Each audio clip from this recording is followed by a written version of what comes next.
তাফসীর মাহফিল CHP।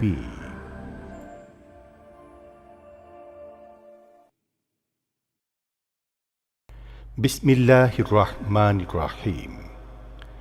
তাফসীরুল কোরআন মাহফিল চট্টগ্রাম 1997। 5 দিনব্যাপী ঐতিহাসিক তাফসীরুল কোরআন মাহফিলের দ্বিতীয় দিনে এখন বক্তব্য রাখছেন বিশ্ববরেণ্য মুফাসসিরে কোরআন আল্লামা দেলওয়ার হোসাইন সাঈদী। শব্দধারণ মাহসিন সাউন্ড সিস্টেমস। প্রযোজনায় CHP, পরিবেশনায় স্পন্দন অডিও ভিজুয়াল সেন্টার।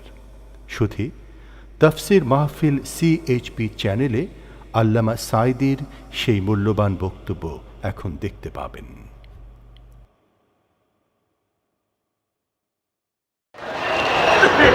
আসসালামু আলাইকুম ওয়া রাহমাতুল্লাহি ওয়া বারাকাতুহু। নাহমাদুহু ওয়া নাস্তাঈনুহু ওয়া নাস্তাগফিরুহু ওয়া নাউযু বিল্লাহি মিন শুরুরি আনফুসিনা ওয়া মিন সাইয়্যাতি আ'মালিনা। মান ইয়াহদিল্লাহু ফালা মুদিল্লা লাহু ওয়া মান ইউদ্লিলহু ফালা হাদিয়া লাহু। ونشهد أن لا إله إلا الله وحده لا شريك له ونشهد أن سيدنا وحبيبنا ومولانا محمدا عبده ورسوله الذي أرسله بالحق بشيرا ونذيرا وداعيا إلى الله بإذنه وسراجا منيرا. فقد قال الله تعالى في كلامه المجيد وفرقانه الحميد: أعوذ بالله من الشيطان الرجيم. بسم الله الرحمن الرحيم. إن الله وملائكته يصلون على النبي يا أيها الذين آمنوا صلوا عليه وسلموا تسليما. اللهم صل على سيدنا مولانا محمد وعلى آله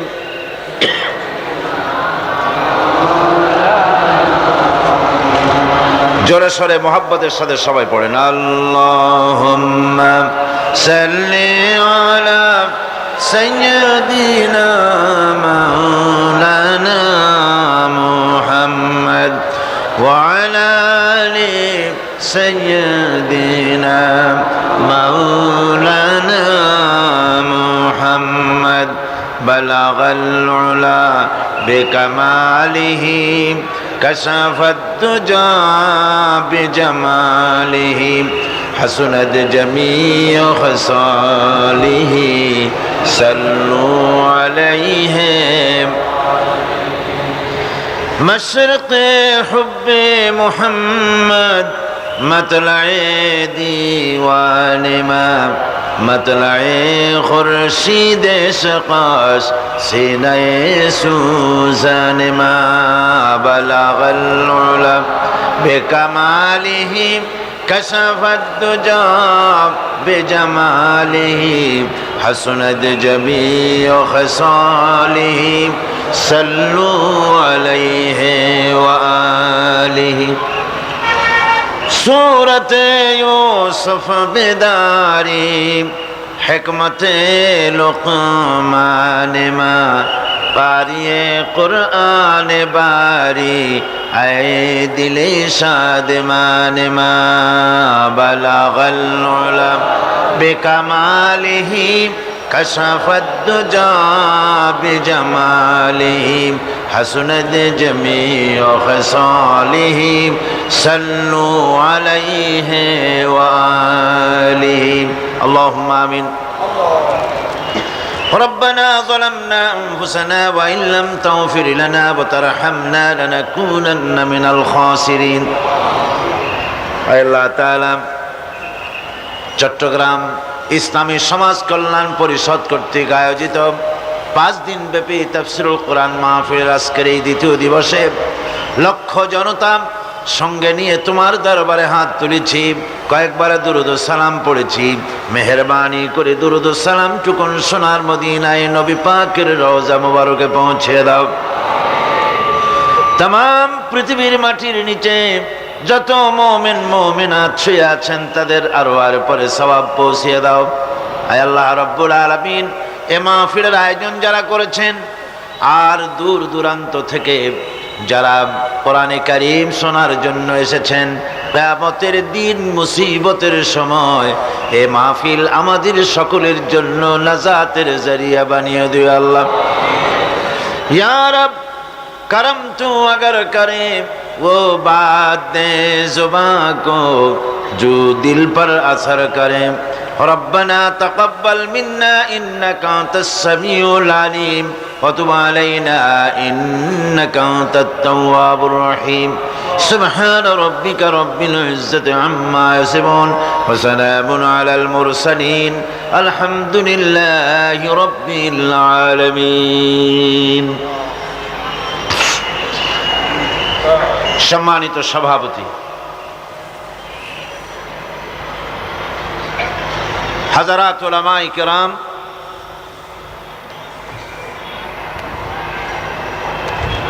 সম্মানিত উপস্থিতি, পর্দার আড়ালের বোনেরা, প্রিয় সাংবাদিক বৃন্দ, আমরা আল্লাহ রব্বুল ইজ্জত ওয়াল জালালের দরবারে লাখো কোটি শুকরিয়া আদায় করছি যে মহান আল্লাহ তাবারক ওয়া তাআলা আমাদেরকে আজ কোরআনে কারীমের কথা শোনার জন্য, কালামে রব্বানি আল্লাহ পাকের আখিরি কালাম তার তাফসীর শোনার জন্য যে আল্লাহ পাক আমাদেরকে এখানে হাজির হওয়ার তৌফিক দিলেন, তার দরবারে শুকরিয়া আদায় করছি। সকলে পড়ছি আলহামদুলিল্লাহ।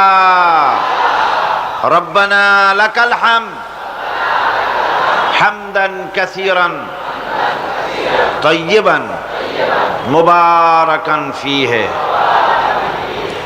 সে আসরের নামাজের পর থেকে নিয়ে পর্যন্ত বিভিন্ন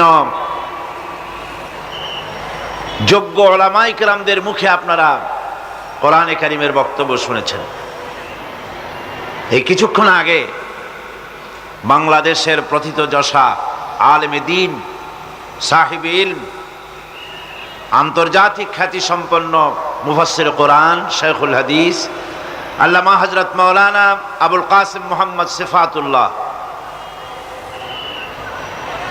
দামাত বারকাতুহুল আলিয়া খুব সুন্দর করে অল্প সময়ের ভেতরে কোরআনে কারীমের বক্তব্য, কোরআনে কারীমের আলোকে তার বক্তব্যকে তিনি বিন্যস্ত করেছেন, উপস্থাপন করেছেন, উপহার দিয়েছেন।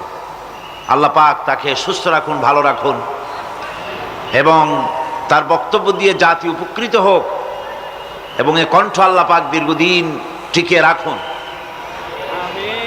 কোরআনে কারীম এটি হচ্ছে সেই কালাম, আল্লাহ পাকের সেই মহান বাণী, যেই কোরআনে কারীমের মাধ্যমে একটি কুসংস্কারাচ্ছন্ন সমাজকে, একটি অন্ধকার যুগের মানব সভ্যতাকে, মানব গোষ্ঠীকে রাসূল করিম সাল্লাল্লাহু আলাইহি ওয়াসাল্লাম এ কোরআনে কারীমের মাধ্যমে গোটা জাতিকে, গোটা বিশ্বকে একটি সুন্দর সমাজ ব্যবস্থা, রাষ্ট্র ব্যবস্থা উপহার দিয়েছিলেন। আপনারা নিশ্চয়ই জানেন রাসূল করিম সাল্লাল্লাহু আলাইহি ওয়াসাল্লাম পৃথিবীতে যখন এসেছিলেন তার পূর্বেকার অবস্থা কি মারাত্মক অবস্থা ছিল। চুরি, ডাকাতি, জেনা, ব্যভিচার, হত্যা, ধর্ষণ ইত্যাদিতে ভরপুর ছিল সমাজ। এই অসংখ্য অন্যায়, ব্যভিচার, অত্যাচার, হিংসা, জিঘাংসা ইত্যাদিতে ভরপুর একটি সমাজকে রাসূল করিম সাল্লাল্লাহু আলাইহি সাল্লাম তিনি যে পরিবর্তন আনলেন, সেই পরিবর্তন নিশ্চয়ই কোনো জাদুর মাধ্যমে আনেননি। কি বলেন, তিনি কি কোনো জাদুর মাধ্যমে পরিবর্তন এনেছিলেন? তিনি কি জাতিকে কোনো মেসমেরিজম করেছিলেন? তিনি জাতিকে কি হিপনোটাইজ করেছিলেন? তিনি এই জাতিকে যে জিনিস দিয়ে পরিবর্তন করেছিলেন তার নাম হচ্ছে কোরআন মজিদ। তার নাম কি? কোরআনে কারীমের বরকতে চোর, দস্যু, ডাকাত, নারীর সতীত্ব হরণকারী এই শ্রেণীর মানুষগুলি আস্তে আস্তে করে সব পরিবর্তন হতে থাকলো। যারা ছিল চোর, ডাকাত, তারা হয়ে গেল মানুষের সম্পদের পাহারাদার। যারা ছিল নারীর সতীত্বের জম, তারা হয়ে গেল নারীর সতীত্বের মুহাফিজ। যারা ছিল মানুষের রক্ত এবং সম্পদের পিপাসু, তারা হয়ে গেলেন নাগরিকদের রক্ত এবং সম্পদের উত্তম পাহারাদার। এই যে বিরাট পরিবর্তন এলো কোরআনে কারীমের মাধ্যমে, যেই কোরআন দিয়ে এই পরিবর্তন এসেছিল, সেই সমাজে সেই কোরআন অবিকল সেই কিতাব আমাদের কাছে আছে নাকি নাই? রাসূলের কাছে যেরকম ছিল ঠিক সেই রকম আছে নাকি নাই? আছে। কিন্তু তারপরেও এই কোরআন থাকা সত্ত্বেও আমাদের সমাজের চুরি বন্ধ হচ্ছে না, ডাকাতি বন্ধ হচ্ছে না, জেনা বন্ধ হচ্ছে না, সন্ত্রাস বন্ধ হচ্ছে না, চাঁদাবাজি মাস্তানি বন্ধ হচ্ছে না, দেশে শান্তি আসতেছে না, বিশ্বজুড়ে অশান্তি আর কেবল অশান্তি। এই অশান্তি দূরীভূত হতে পারে যদি মানুষেরা কোরআনের কাছে আসে। কোরআনের কাছে না আসলে, কোরআন এবং সুন্নাহ অনুযায়ী যদি ব্যক্তি, পরিবার, সমাজ ও রাষ্ট্র পরিচালিত না হয়, তাহলে দেশে শান্তি ফিরে আসা সুদূর পরাহত আকাশ কুসুম পরিকল্পনা ছাড়া আর কিছুই হতে পারে না। একটু আগেই আপনারা সন্ত্রাসের ব্যাপারে কথা শুনেছেন। সন্ত্রাস নির্মূল করার ব্যাপারে, সন্ত্রাস দমন করার ব্যাপারে পার্লামেন্টে আলোচনা হয়েছিল। আমি আলোচনায় অংশ নিলাম। আল্লাহ পাক তো এখন আমাকে পার্লামেন্টে ওয়াজ করার সুযোগ করে দিয়েছেন। এটি আপনাদের দোয়ায় হয়েছে, আপনারা দোয়া করেছিলেন সেজন্য হয়েছে। নইলে আমি যে সিট থেকে আল্লাহ পাক আমাকে কামিয়াব করেছেন, বাংলাদেশে একটি রাজনৈতিক কঠিন সিট যদি ধরা হয় সেটি পিরোজপুর। এই মারাত্মক কঠিন একটি সিট, যেখানে ষড়যন্ত্র ছড়ানো হয়েছে, যেখানে অপপ্রচার করা হয়েছে, ফতোয়াবাজি করা হয়েছে, ষড়যন্ত্রের এমন কোনো রুট নাই যা পরিচালিত হয়নি, অসংখ্য কালো টাকা ছড়ানো হয়েছে, তারপরেও মানুষের চোখের পানি আল্লাহ পাকের মেহেরবানি বর্ষিত হয়েছে। আমি ওয়াদা করেছিলাম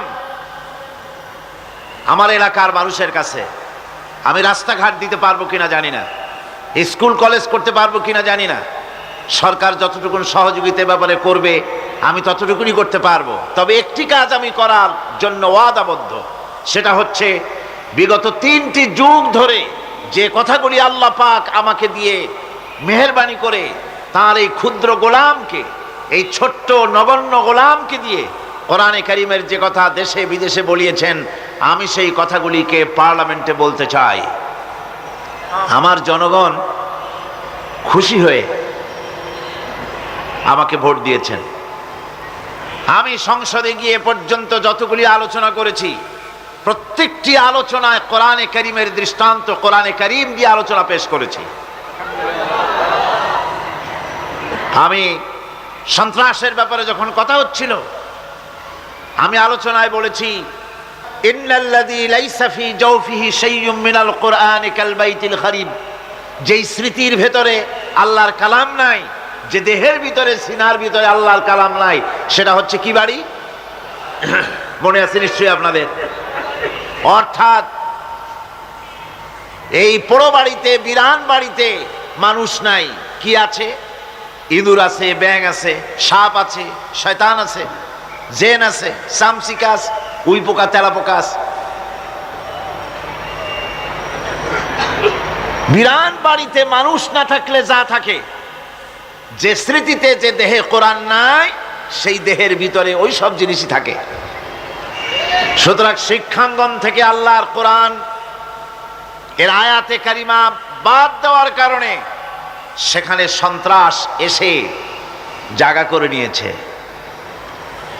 আমি পার্লামেন্টে বলেছি, আপনারা লক্ষ্য করুন, সন্ত্রাস কোথায় হয়? মাদ্রাসায় কি সন্ত্রাস হয়? বাংলাদেশের একটি টাইটেল মাদ্রাসা সন্ত্রাসের কারণে বন্ধ হয়েছে, ঢাকা আলিয়া ছাড়া। এর প্রমাণ দেখান। ঢাকা আলিয়ায় সন্ত্রাস হয় কারণ এটা সংক্রামক ব্যাধি, রোগের ডিপু পাশে, ওখান থেকেই সংক্রামিত হয়। এই ঢাকা আলিয়া ছাড়া বাংলাদেশের কোন মাদ্রাসা সন্ত্রাসের কারণে বন্ধ হয়েছে বলে আপনাদের জানা থাকলে আমাকে বলবেন। সন্ত্রাসের কারণে একটি কামেল মাদ্রাসা, ফাজিল মাদ্রাসা, আলিম মাদ্রাসা, দাখিল মাদ্রাসা বন্ধ হলো না। বন্ধ হচ্ছে কলেজ আর বিশ্ববিদ্যালয়। আজ পর্যন্ত শিক্ষকবৃন্দ, মাদ্রাসার শিক্ষকেরা ছাত্রদের কাছ থেকে যে সম্মান পায়, কলেজ শিক্ষকেরা, বিশ্ববিদ্যালয় শিক্ষকেরা তার ধারণাও করতে পারবেন না। এখনো মাদ্রাসায় শিক্ষকরা উজু করতে গেলে ছাত্ররা পানি আগায় দেয়, জুতা জোড়া ঠিক করে দেয়, হাঁটতে গিয়ে যদি পিছনে ওস্তাদ দেখে সাইড করে দেয় তাকে আগে ওঠার জন্য। ওস্তাদের সামনেও হাঁটতে চায় না, তার জামাটা পরিষ্কার পরিচ্ছন্ন করে দেয়, তার খেদমতে হাজির থাকে, হুকুমকে পালন করে। এটি হচ্ছে মাদ্রাসা। আর কলেজ বিশ্ববিদ্যালয় উজুর পানি আনিয়ে দেওয়া তো দূরের কথা, ছাত্রদের পিটান খাইয়া কোন কোন জায়গায় প্রিন্সিপাল ভাইস চ্যান্সেলর হয়ে যাচ্ছে, ভাইস চ্যান্সেলর মার খাইয়া চ্যান্সেলর হওয়ার চেষ্টা করতেছে। কথা ঠিক কিনা? পরীক্ষায় নকল করতে দেয় না, কলম ঢুকায় দেয় গলার মধ্যে। আমি আগেও বলেছি, আপনাদের মনে আছে কিনা, যে একজন প্রফেসর বেশ কয়েক বছর আগে আমাকে বলেছিলেন, হুজুর শিক্ষকতা না করে, কলেজের শিক্ষকতা না করে যদি রিক্সা চালাইতাম তবু ইজ্জত বাঁচত। বললাম কারণ কি? তিনি বললেন, দোতলা থেকে ক্লাস করে নিচে নামতেছি, পিছনে একজন এসে কানে ধরে টান দিল। অবাক, কান ধরে টান দিল কে? খুব রাগ করে পিছনের দিকে তাকায় দেখি যে ক্লাসে পড়ে আসতাম সেই ক্লাসেরই ছাত্র আমার কান ধরে টান দিল, চোখে চোখ পড়লো, সে দাঁতগুলো বের করে হাসি দিল। আমি কিছু বলতে পারলাম না, যেহেতু তার গেঞ্জির মধ্যে কিসের একটা বাট কোমরের সাথে ঝুলানো দেখলাম, ভয়তে আর কথা বলতে পারলাম না। এই হচ্ছে অবস্থা, এ হচ্ছে চিত্র। এটাকে আমি বাড়িয়ে বললাম না, ঠিক বলেছি? আমি পার্লামেন্টে বললাম, আপনারা এটাকে বন্ধ করতে পারবেন না। এটাকে বন্ধ করার জন্য মাদ্রাসায় যেভাবে কোরআনে কারিমের 30 পারার তাফসীর পড়ানো হয়, আপনারা কলেজ বিশ্ববিদ্যালয় কোরআনে কারিমের 30 পারা তাফসীর পড়ানো বাধ্যতামূলক করে দিন। মাদ্রাসাগুলিতে যেমন সিয়াসেত্তা পড়ানো হয়, কলেজ বিশ্ববিদ্যালয় পাশ করার জন্য 4-5টা হাদিস নয়, পুরা 6খানা সহিহ হাদিস কলেজ বিশ্ববিদ্যালয় পড়া বাধ্যতামূলক করে দিন। যদি তা দিতে পারেন, কলেজ বিশ্ববিদ্যালয় থেকে চোর, ডাকাত, গুন্ডা, বদমাশ, হত্যাকারী, জেনাকার আর সাপ্লাই দেবে না। কলেজ বিশ্ববিদ্যালয়গুলি থেকে শাহ মাকদুম, শাহ আমানত, খান জাহান আলী, শহীদ তিতুমির, হাজী শরিয়তুল্লাহ, খালিদ বিন ওলীদ উপহার দেবে, জাতি নিয়ে কুলাতে পারবে না। সুতরাং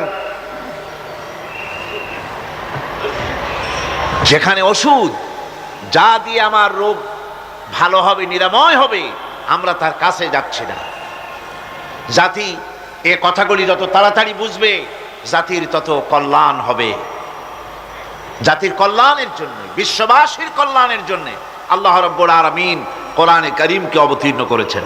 এটা শুধু তাবিজ লেখার জন্য আসে নাই, কোরআনে কারীম তদবির লেখার জন্য আসে নাই, কোরআনে কারীম ঝাড়ফুঁক করার জন্য আসে নাই। কোরআন এসেছে মানবতার মুক্তির জন্য, মানবতার কল্যাণের জন্য। সুতরাং আসুন কোরআনে কারীম থেকে সরাসরি আমরা আলোচনায় ফিরে যাই। আমরা আলোচনা করছিলাম কোরআনে কারীমের এমন একটি সূরা যা 30 পারা কোরআনের সমস্ত সারবত্তা, সারাংশ আল্লাহ পাক সেই সূরাটির ভিতরে রেখে দিয়েছেন। আসুন আমরা সকলে একবার সূরাটি তেলাওয়াত করি।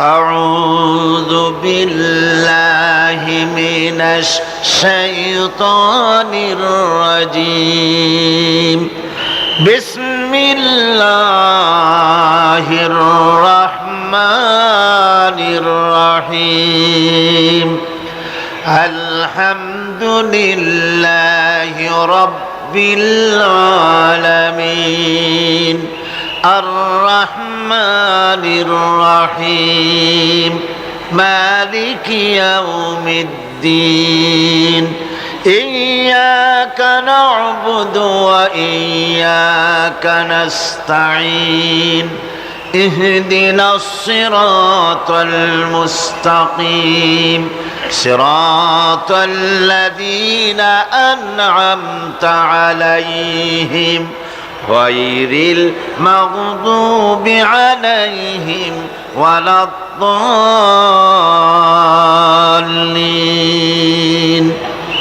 آمين সূরা আল ফাতিহা।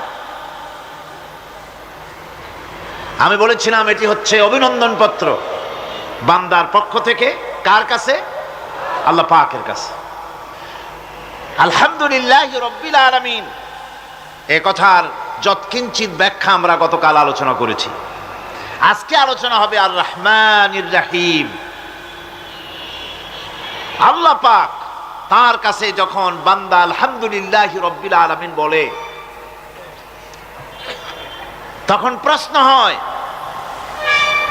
যে তার যার প্রশংসা তুমি করছো, তোমরা করছো, তার কি আরো কোনো গুণকীর্তন আছে নাকি? আমরা বলি আর রহমানির রহিম, তিনি পরম দাতা এবং দয়ালু। রহমান এবং রহিম দুটি হচ্ছে সমঅর্থবোধক, প্রায় কাছাকাছি অর্থবোধক শব্দ। অসীম মেহেরবান এবং বিশেষ করুণাময় তিনি, যিনি রহমান এবং রহিম। রহমান রহিম আল্লাহ পাকের দুটি গুণবাচক নাম। রহমান অপেক্ষা রহিম অপেক্ষা রহমান, এটা হচ্ছে বেশি ব্যাপক অর্থবোধক, যার জন্য তাফসীরে বলা হয়েছে আর রহমানু যুর রাহমাতিশ শামিলা বিজামিল খালাক, যা বিশেষত গোটা বিশ্বের সমস্ত মানুষের জন্য প্রযোজ্য।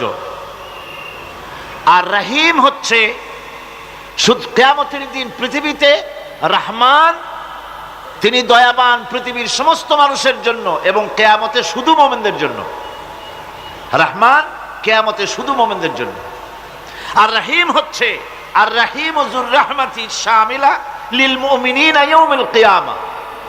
রহিম হচ্ছে শুধুমাত্র কিয়ামতের দিন আল্লাহ রাব্বুল আলামিন শুধু মুমিন লোকদের জন্য এই বিশেষ দয়া কিয়ামতের দিন করবেন।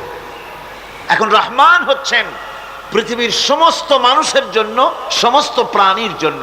তার দান থেকে কেউ বঞ্চিত থাকবে না, সকলের জন্য তার দানের দরজা অবারিত, উন্মুক্ত। এই পৃথিবীর বুকে আমরা দেখতে পাই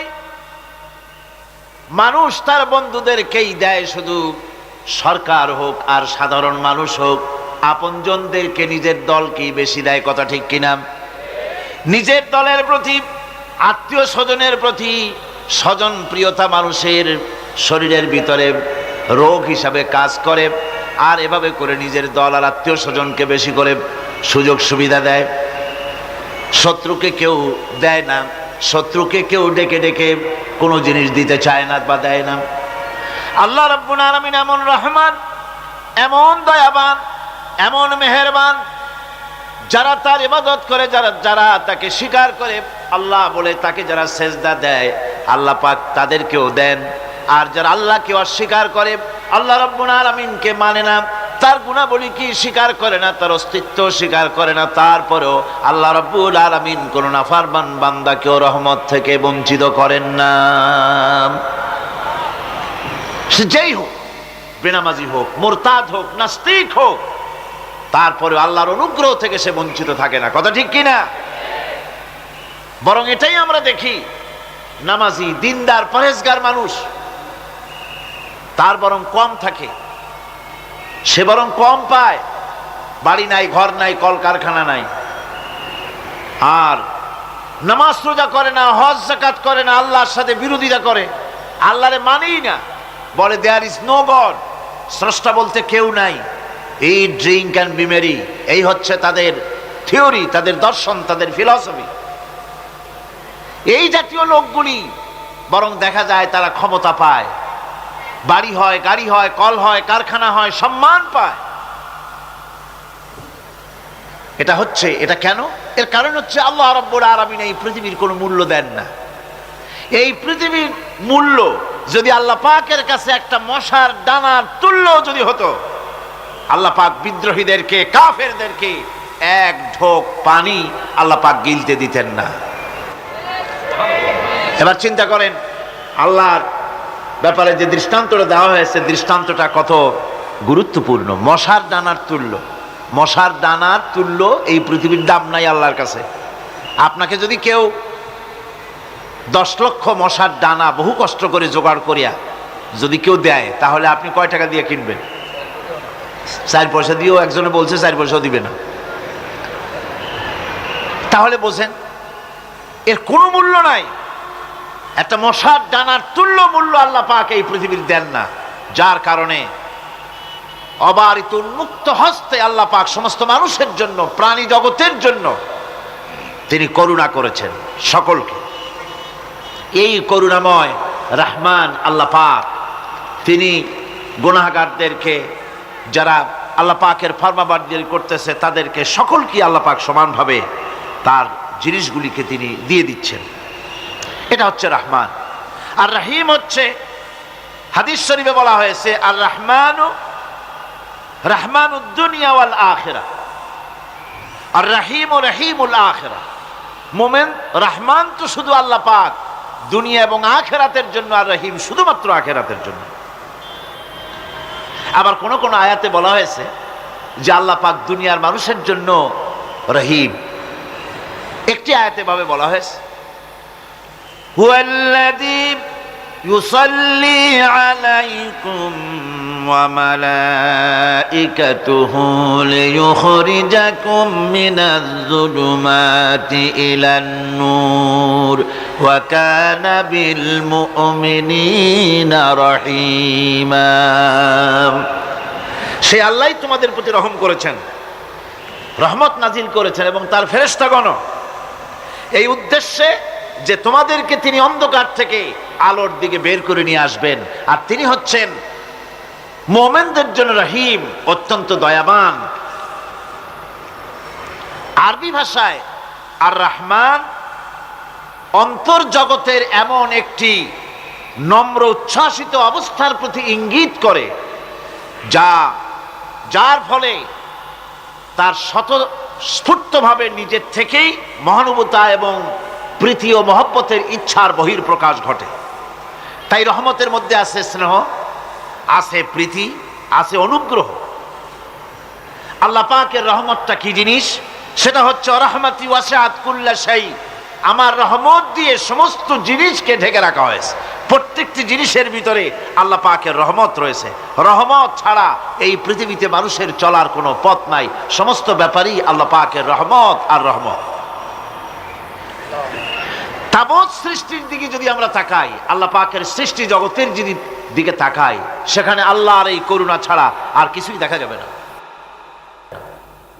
কোরআনে কারিমে বলা হচ্ছে, وَسَخَّرَ لَكُم مَّا فِي السَّمَاوَاتِ وَمَا فِي الْأَرْضِ جَمِيعًا مِّنْهُ إِنَّ فِي ذَلِكَ لَآيَاتٍ لِقَوْمٍ يَتَفَكَّرُونَ।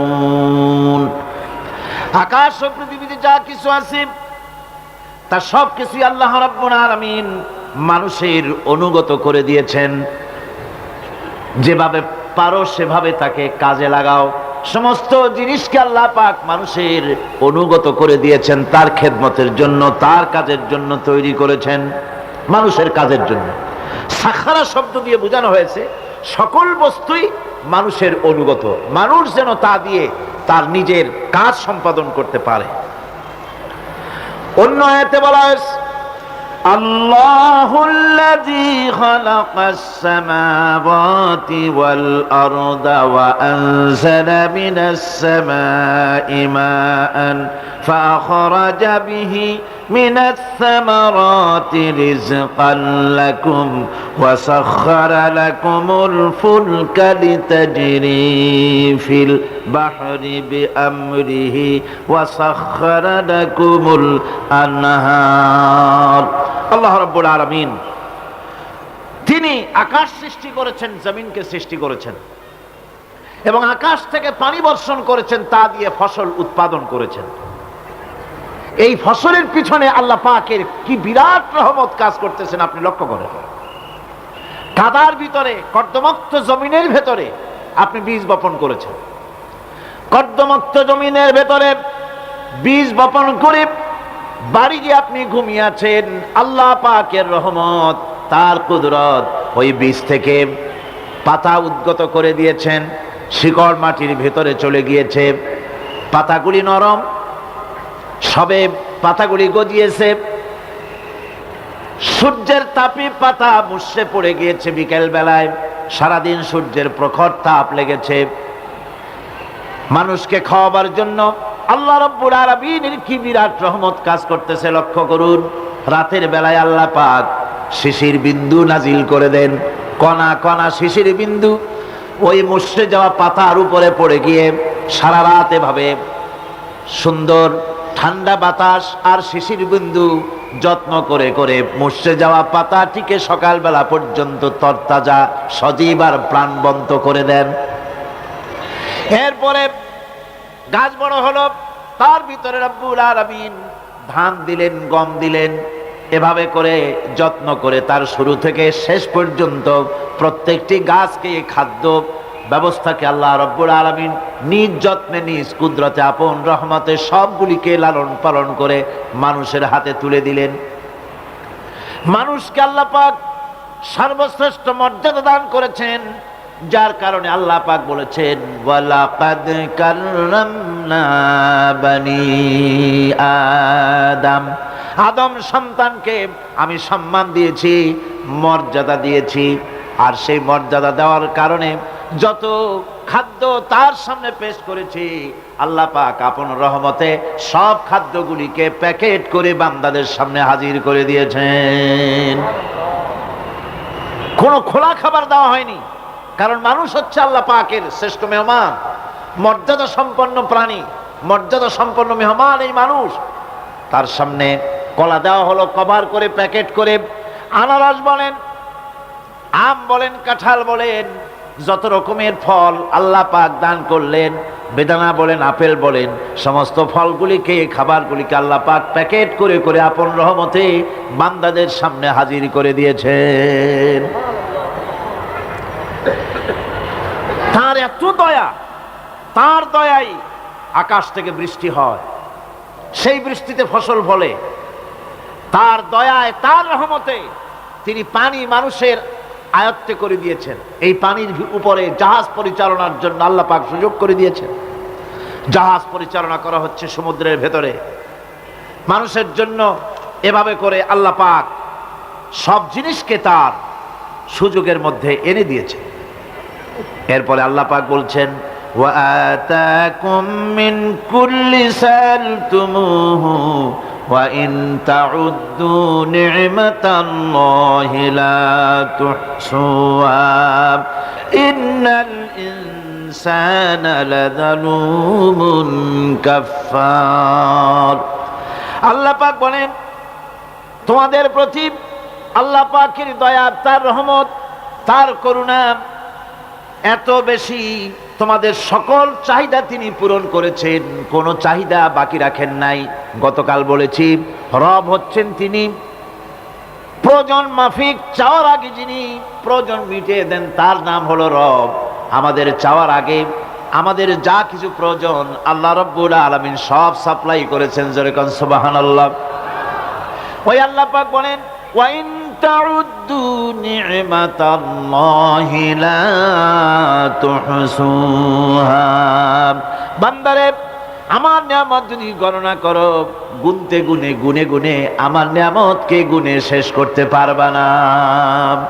এত অসংখ্য নিয়ামত ছড়িয়ে ছিটিয়ে রেখেছি বিশ্ব জুড়ে, সর্বত্র সব জায়গায় আমার করুণার ছোঁয়া তোমার চোখের সামনে পড়বে।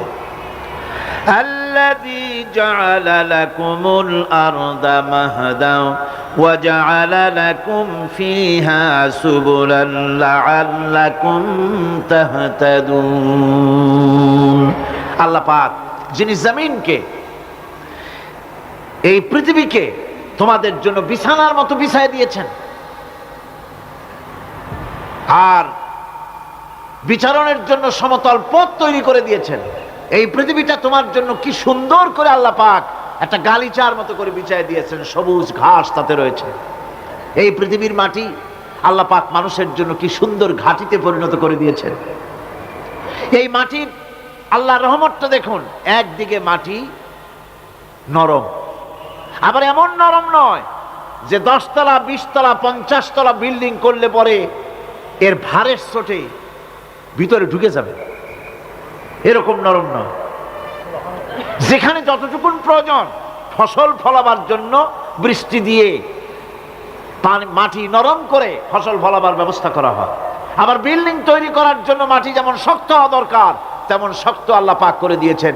এখন তো 130, 35, 40 তলা পর্যন্ত, তারও বেশি তলা বিল্ডিং তৈরি হচ্ছে। আমি 135 পর্যন্ত উঠেছি আমেরিকায়, 135 তলা বিল্ডিং। এটা উঠতে 39 সেকেন্ড লাগে মাত্র। এখন এদের লিফটটা কি পাওয়ারফুল চিন্তা করেন, সা করে একটা শব্দ হয় আর আপনি দেখছেন যে 135 তলার ছাদের উপর উঠে গেছে। নিচের দিকে তাকাইলে মানুষগুলো ছাগলের ছাওয়ার মতো এতটুকু এতটুকু দেখা যায়, গাড়িগুলো পিঁপড়ার মতো দেখা যায়। এগুলি নতুন নতুন প্রযুক্তির মাধ্যমে তৈরি করা হচ্ছে। এখন এই বিশাল বিল্ডিং, এত ওজন, এই ওজন ধারণ করার জন্য মাটিকে আল্লাহ পাক ভারসাম্য, শক্তির ভারসাম্য দান করেছেন। এটাকে আল্লাহ পাক নরমও করেছেন আবার শক্তও করেছেন। এই মাটি, এই পৃথিবী আমাদের জন্য বিশাল এক নিয়ামত আল্লাহ পাক করে দিয়েছেন, ফসল ফলাবার জন্য, চলাফেরার জন্য। আবার এই মাটি যেন আপনাকে নিয়ে নড়াচড়া করতে না পারে। মাঝে মাঝে ভূমিকম্প হয় না? পৃথিবীতে ভূমিকম্প জোন যেগুলি আছে সেগুলি হচ্ছে Japan, China, turkey, Iran, America, এরকম বিভিন্ন দেশে ভূমিকম্পের জোন, এগুলি ভূমিকম্প এলাকা। আমাদের এসব দেশে ভূমিকম্প কম হয়, তবে ইদানিং একটু একটু শুরু হয়েছে। আল্লাহ যেন এই ভূমিকম্পের গজব থেকে আমাদেরকে বাঁচান। এত আস্তে আমিন বললেন কেন? কি মারাত্মক ভূমিকম্প, কি মারাত্মক ভূমিকম্পের অনুভূতি আমার নাই। সামান্য একদিন একটু টের পাইছিলাম রাতে ঘুমের মধ্যে, আর কোনোদিন আল্লাহ যেন টের না পাওয়ান। কিন্তু ভূমিকম্প আমি চোখে দেখেছি, ভূমিকম্প আমি চোখে দেখেছি। গত 2 বছর আগে আমেরিকা যখন আমাকে প্রোগ্রাম দিল, তখন ওয়াশিংটনে মহাশূন্য গবেষণাগারের একটা অডিটোরিয়াম আছে, সেই অডিটোরিয়ামে আমাকে নেওয়া হলো দেখাবার জন্য। অন্তত 5000 লোক বসতে পারে সেখানে, বিরাট স্ক্রিন, সেই স্ক্রিনে ভূমিকম্পের ছবি দেখানো হবে। মাত্র 1 বছর আগে লস অ্যাঞ্জেলেসে ভূমিকম্প হয়েছিল, সেই ভূমিকম্প দেখানো হবে। এটা পাওয়ারফুল ক্যামেরা দিয়ে স্যাটেলাইট থেকে এই ছবিগুলি তোলা হয়েছে। ভূমিকম্প যখন ওঠে, যখন ভূমিকম্প শুরু হয় তখনকার ছবি আমি দেখতে লাগলাম। ভূমিকম্প শুরু হয়েছে, নদীর ভিতরে, সমুদ্রের ভিতরে যেভাবে এরকম ঢেউ হয়, মাটির ভিতরে এরকম ঢেউ হচ্ছে। সমস্ত গাছপালা শুয়ে পড়তেছে, 4 তলা 5 তলা 6 তলা রাস্তা সেদেশে। এক একটা রাস্তা ডিমের মামলেটের মতো জড়িয়ে পেঁচিয়ে যাচ্ছে। আমি আল্লাহু আকবার বলে চিৎকার দিয়ে উঠেছি। আমি কোথায় বসে আছি সে খেয়াল আমার ছিল না, আমি আল্লাহু আকবার বলে চিৎকার দিয়ে উঠেছি।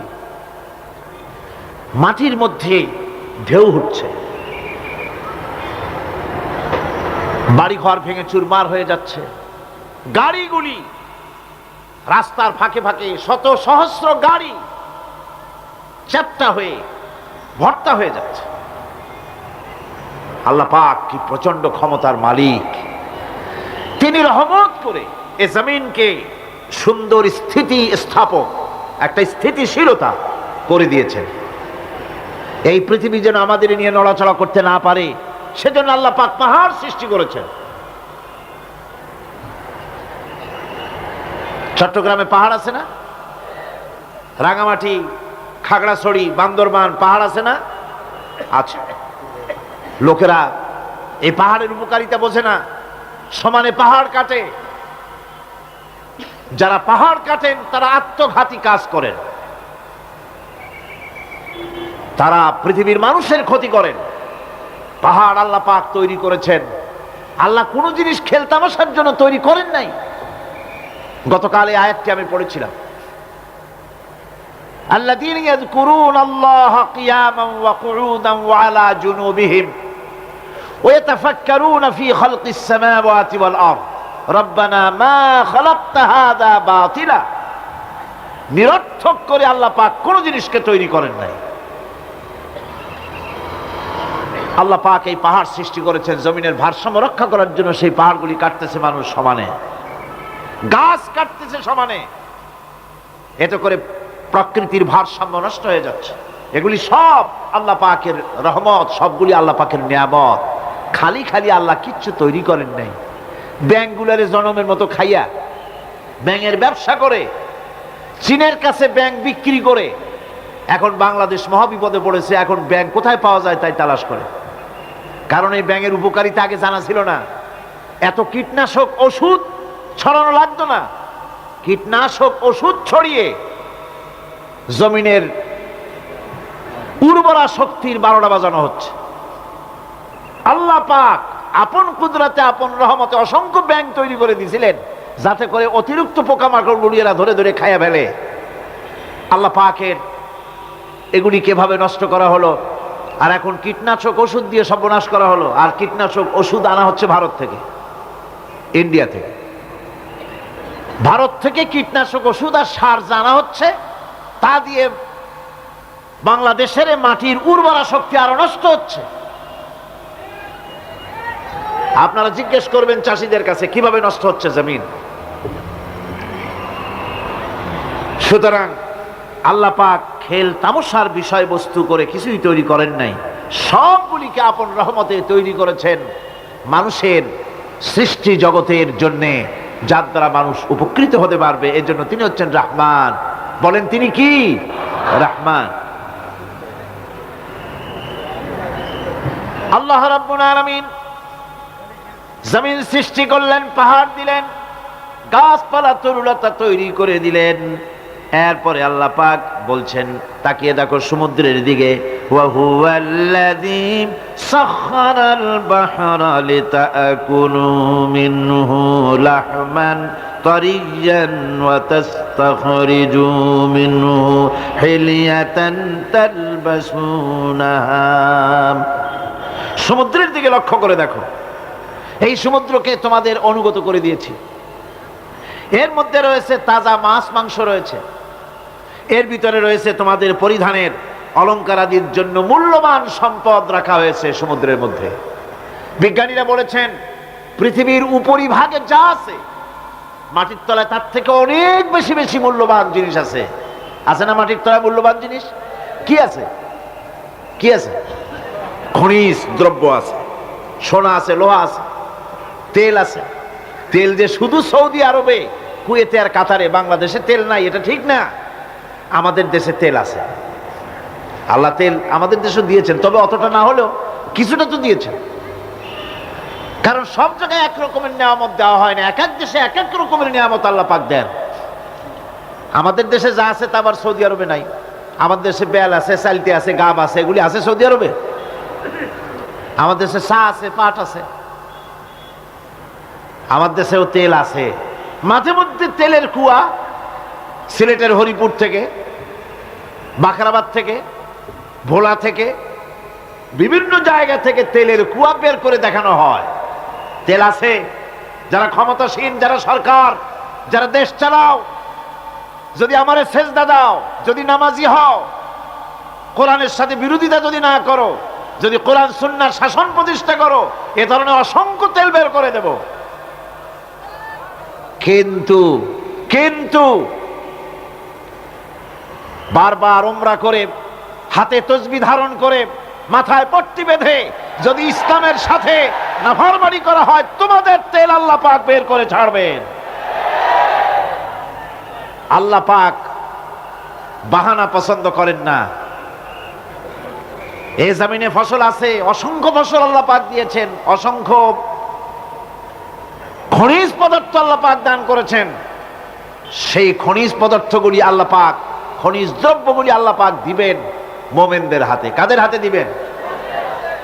আল্লাহ পাক বলেছেন, ওয়ালাউ আন্না আহলাল কুরা আমানু ওয়াত্তাকাউ লাফাতাহনা আলাইহিম বারাকাতিম মিনাস সামাই ওয়াল আরদ। দেশের লোকেরা, জনপদের লোকেরা যদি আমার উপর ঈমান আনে আর আমার কি ভয় করার নীতি যদি অবলম্বন করে চলে, তাহলে ওই দেশের মানুষের জন্য আকাশ আর জমিনের সব বরকতের দরজা আমি আল্লাহ খুলে দেব। নিয়ামতের অভাব নাই, যথেষ্ট নিয়ামত আল্লাহ পাকের আছে। তাহলে বললাম, এই পৃথিবীর উপরিভাগে যত নিয়ামত আছে, পৃথিবীর ভেতরে এর থেকে কম নাই। কত ভিতরে? এই ভিতরে যাওয়ার জন্য একবার একটা চেষ্টা হলো। আমেরিকার ওকলাহামা সিটি, এটি একটি স্টেট। এই স্টেটের পাশে একটা জায়গা বেছে নেওয়া হলো, যে পৃথিবী, তাদের ধারণা ছিল যে মাটি খুঁড়তে খুঁড়তে এর পৃথিবীর অপর পৃষ্ঠে যাওয়ার জন্য একটা আন্ডারগ্রাউন্ড রাস্তা করা যায় নাকি। ছোটবেলায় পড়ছিলাম ভূগোলে একটা বইতে, যে কেউ যদি আমাদের দেশ থেকে, এখান থেকে মাটি খোঁড়া আরম্ভ করে, তাহলে মাটি খুঁড়তে খুঁড়তে একদিন না একদিন আমেরিকায় পৌঁছে যাবে।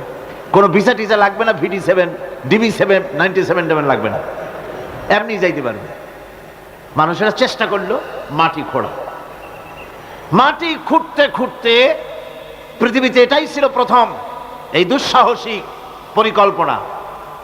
6000 ফিট পর্যন্ত মাটি খনন করার পর কোনো কুল কিনারা করতে না পেরে তারা এই দুঃসাহসিক পরিকল্পনা ছেড়ে দিল। কিন্তু গবেষণার শেষ হয়নি। যারা গবেষণা করেছেন তারা গবেষণালব্ধ, তাদের অভিজ্ঞতা তারা লিখেছেন যে পৃথিবীর অন্তত 180 মাইল গভীর পর্যন্ত তাদের একটা আইডিয়া হয়েছে যে পৃথিবীর মাটির নিচে অসংখ্য খনিজ দ্রব্য রয়েছে, অসংখ্য নিয়ামত এই পৃথিবীর মাটির ভিতরে আল্লাহ পাক লুকায় রেখেছেন। ওর তলায় কি আছে বিজ্ঞানীদের মাথায় এখনো ঢোকে নাই। এই পৃথিবীর উপরে যা আছে ভেতরের থেকে আল্লাহ পাক বেশি রেখেছেন। এরপরে সমুদ্রের ভয়াল দৃশ্য দেখলে পরে মানুষের কলিজা ভীত, প্রকম্পিত, সন্ত্রস্ত হয়ে যায়। কথা ঠিক কিনা? যত বড় বাহাদুর হোক, সমুদ্রের ঢেউর মধ্যে যদি পড়ে, বাহাদুরি আর থাকে না। ঠিক কিনা কন? যতই বড় কাল্লা নাই, কিন্তু সমুদ্রে গেলে আর অসুবিধা হয় না। সমুদ্রের ঢেউয়ের মধ্যে যখন মানুষ পড়ে, আল্লাহ পাক বলেছেন, দাল্লা মান তাদউনা ইল্লা ইয়াহু, একমাত্র আল্লাহ ছাড়া সবাই কি ভুলে যায়। আমি দেখেছি সমুদ্রের দরিয়ার ভিতরে ঢেউ যখন শুরু হয়, অমুসলিমরা পর্যন্ত তাদের ভাষায় স্রষ্টাকে যা বলে সে নাম ভুলে গিয়ে সকলের মুখ থেকে বেরোয়, আল্লাহ আল্লাহ আল্লাহ, আল্লাহ বাঁচাও।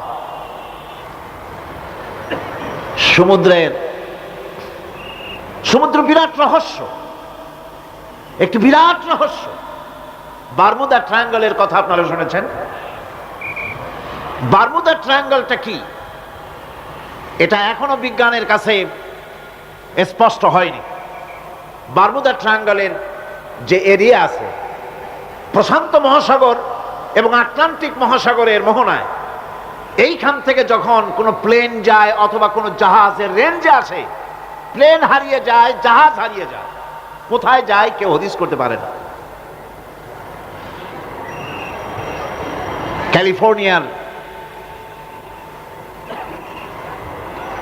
লস অ্যাঞ্জেলেসে যখন আমার প্রোগ্রাম হচ্ছিল তখন একটি শহরে আমাকে নেওয়া হয়েছিল, সেন দিয়েগো শহরের নাম। সেন দিয়েগোতে ওয়ার্ল্ড সি, যেখানে সি ওয়ার্ল্ড যেখানে আছে, সেইখানে বারমুদা ট্রায়াঙ্গল কি জিনিস তার অনুমতি দেওয়ার জন্য তারা ওখানে একটা আইডিয়া করার জন্য কিছু এনভায়রনমেন্ট তৈরি করে রেখেছে। 50 লোক একসঙ্গে ঢুকতে পারে। তা আমরা সেখানে ঢুকলাম, টিকিট করে ঢুকতে হয়। চেয়ারে বসার পর প্লেনের মতো সিট বেল্ট দিয়ে কোমর বেঁধে নিতে হয়। এরপরে লাইটগুলি অফ হয়ে গেল। তারপরে দেখা গেল সামনে বিরাট স্ক্রিনে সমুদ্র ভেসে উঠেছে, সমুদ্রের ঢেউ শুরু হয়েছে, ধারা বিবরণী আসতেছে মাইকে যে আমরা এখন সমুদ্রের ভিতর দিয়ে চলছি। এটা ছিল সমুদ্রের পাড়ে। আমরা যেখানে বসছি এই বিল্ডিংটা এরকম এরকম করতেছে। এখন আমার ধারণা হয়েছে সত্যিই বুঝি সমুদ্রের মধ্যে গিয়ে নামছে। সামনে দেখা যাচ্ছে বিরাট হাঙ্গর আসতেছে, বড় রকমের পাহাড় আসতেছে, এই পাহাড়ের সাথে টক্কর এখনই লাগবে। এই কথা বলতে না বলতে উপরে একটা শব্দ হলো, আর পানি বৃষ্টির মতো গায়ের উপরে পড়া আরম্ভ করলো। আমি তো চিন্তাই করতে লাগলাম, আল্লাহ এখানে ঢুকলাম কেন? বারমুদা ট্রায়াঙ্গল মারাত্মক অভিজ্ঞতা। এই সমুদ্র মহাসমুদ্রের ভিতর আল্লাহ রাব্বুল আলামিন অসংখ্য রহস্য রেখে দিয়েছেন, যা আজও বিজ্ঞানীরা উদ্ঘাটন করতে পারেনি।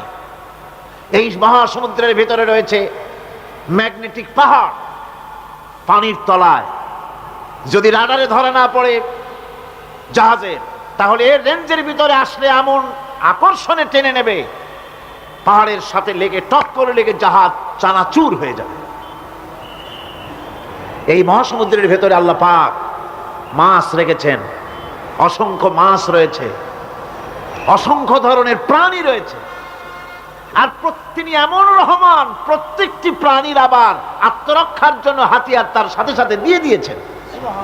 এক প্রকারের মাছ আমি নিজে দেখেছি সি ওয়ার্ল্ডে গিয়ে, এক প্রকারের মাছ আছে, সে যদি আক্রান্ত হয় তাহলে তার পেছনের দরজা থেকে এক প্রকারের লাভা, এক প্রকারের আটা জাতীয় জিনিস ছেড়ে দেয়। ওইটা পানি তড়িৎ গতিতে, আর পানি আশেপাশে পানিগুলি ইলেকট্রিফাইড হয়ে যায়। যে তাকে আক্রমণ করতে আসছে ইলেকট্রিক শক খেয়ে পালানো ছাড়ার পথ থাকে না। আবার আরেক প্রাণী, আরেক প্রকারের মৎস্য আছে যেগুলি আক্রান্ত হলে পরে সে তখন তার মুখ থেকে ব্লু রঙের, গাঢ় কালো রঙের এক প্রকারের কতগুলি লালা বের করে দেয়, তার আশেপাশে একদম কালো অন্ধকার হয়ে যায়, তারা আর কেউ দেখতে পারে না। এভাবে করে প্রত্যেককেই আত্মরক্ষার জন্য আল্লাহ পাক হাতিয়ার দিয়ে দিয়েছেন। সুবহানাল্লাহ ওয়া বিহামদিহি। সেই সমুদ্রের ভেতরে এই ধরনের মৎস্যরাজি, বিরাট বিরাট প্রকাণ্ড প্রকাণ্ড প্রাণী আল্লাহ পাক সেখানে রেখেছেন। এরপরে এই সমুদ্রের মধ্যে রয়েছে মণিমুক্তা। আল্লাহ পাক বলছেন তোমরা পোশাক তৈরি করবে, তোমাদের স্ত্রীদের জন্য অলংকার আদি তৈরি করবে, সেজন্য ওর ভিতরে মণিমুক্তা মহামূল্যবান জিনিস এই সমুদ্রের ভেতরে আমি দিয়ে রেখেছি। আপন কুদরতে, আপন মেহেরবানিতে, কেউ আমার কাছে চায় নাই, আমি নিজের থেকে তোমাদের সমস্ত প্রয়োজন মিটিয়েছি, যা লাগবে সব জোগাড় করে দিয়েছি। এখন দেখুন আল্লাহ রাব্বুল আলামিন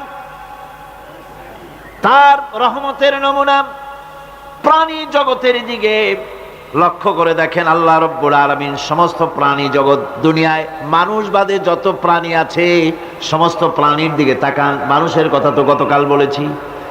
সমস্ত প্রাণীগুলিকে আল্লাহ রাব্বুল আলামিন তাদের সাথে তাদের সমস্ত জিনিস দিয়ে দিয়েছেন। এর মধ্যে কোনোটাকে আল্লাহ পাক বোঝা বহন করার জন্য কোনো প্রাণীকে তৈরি করেছেন, আবার মানুষের জন্য, জিহাদের জন্য, যুদ্ধ করার জন্য কোনো প্রাণী তৈরি করেছেন, চাষাবাদ করার জন্য প্রাণী তৈরি করে দিয়েছেন।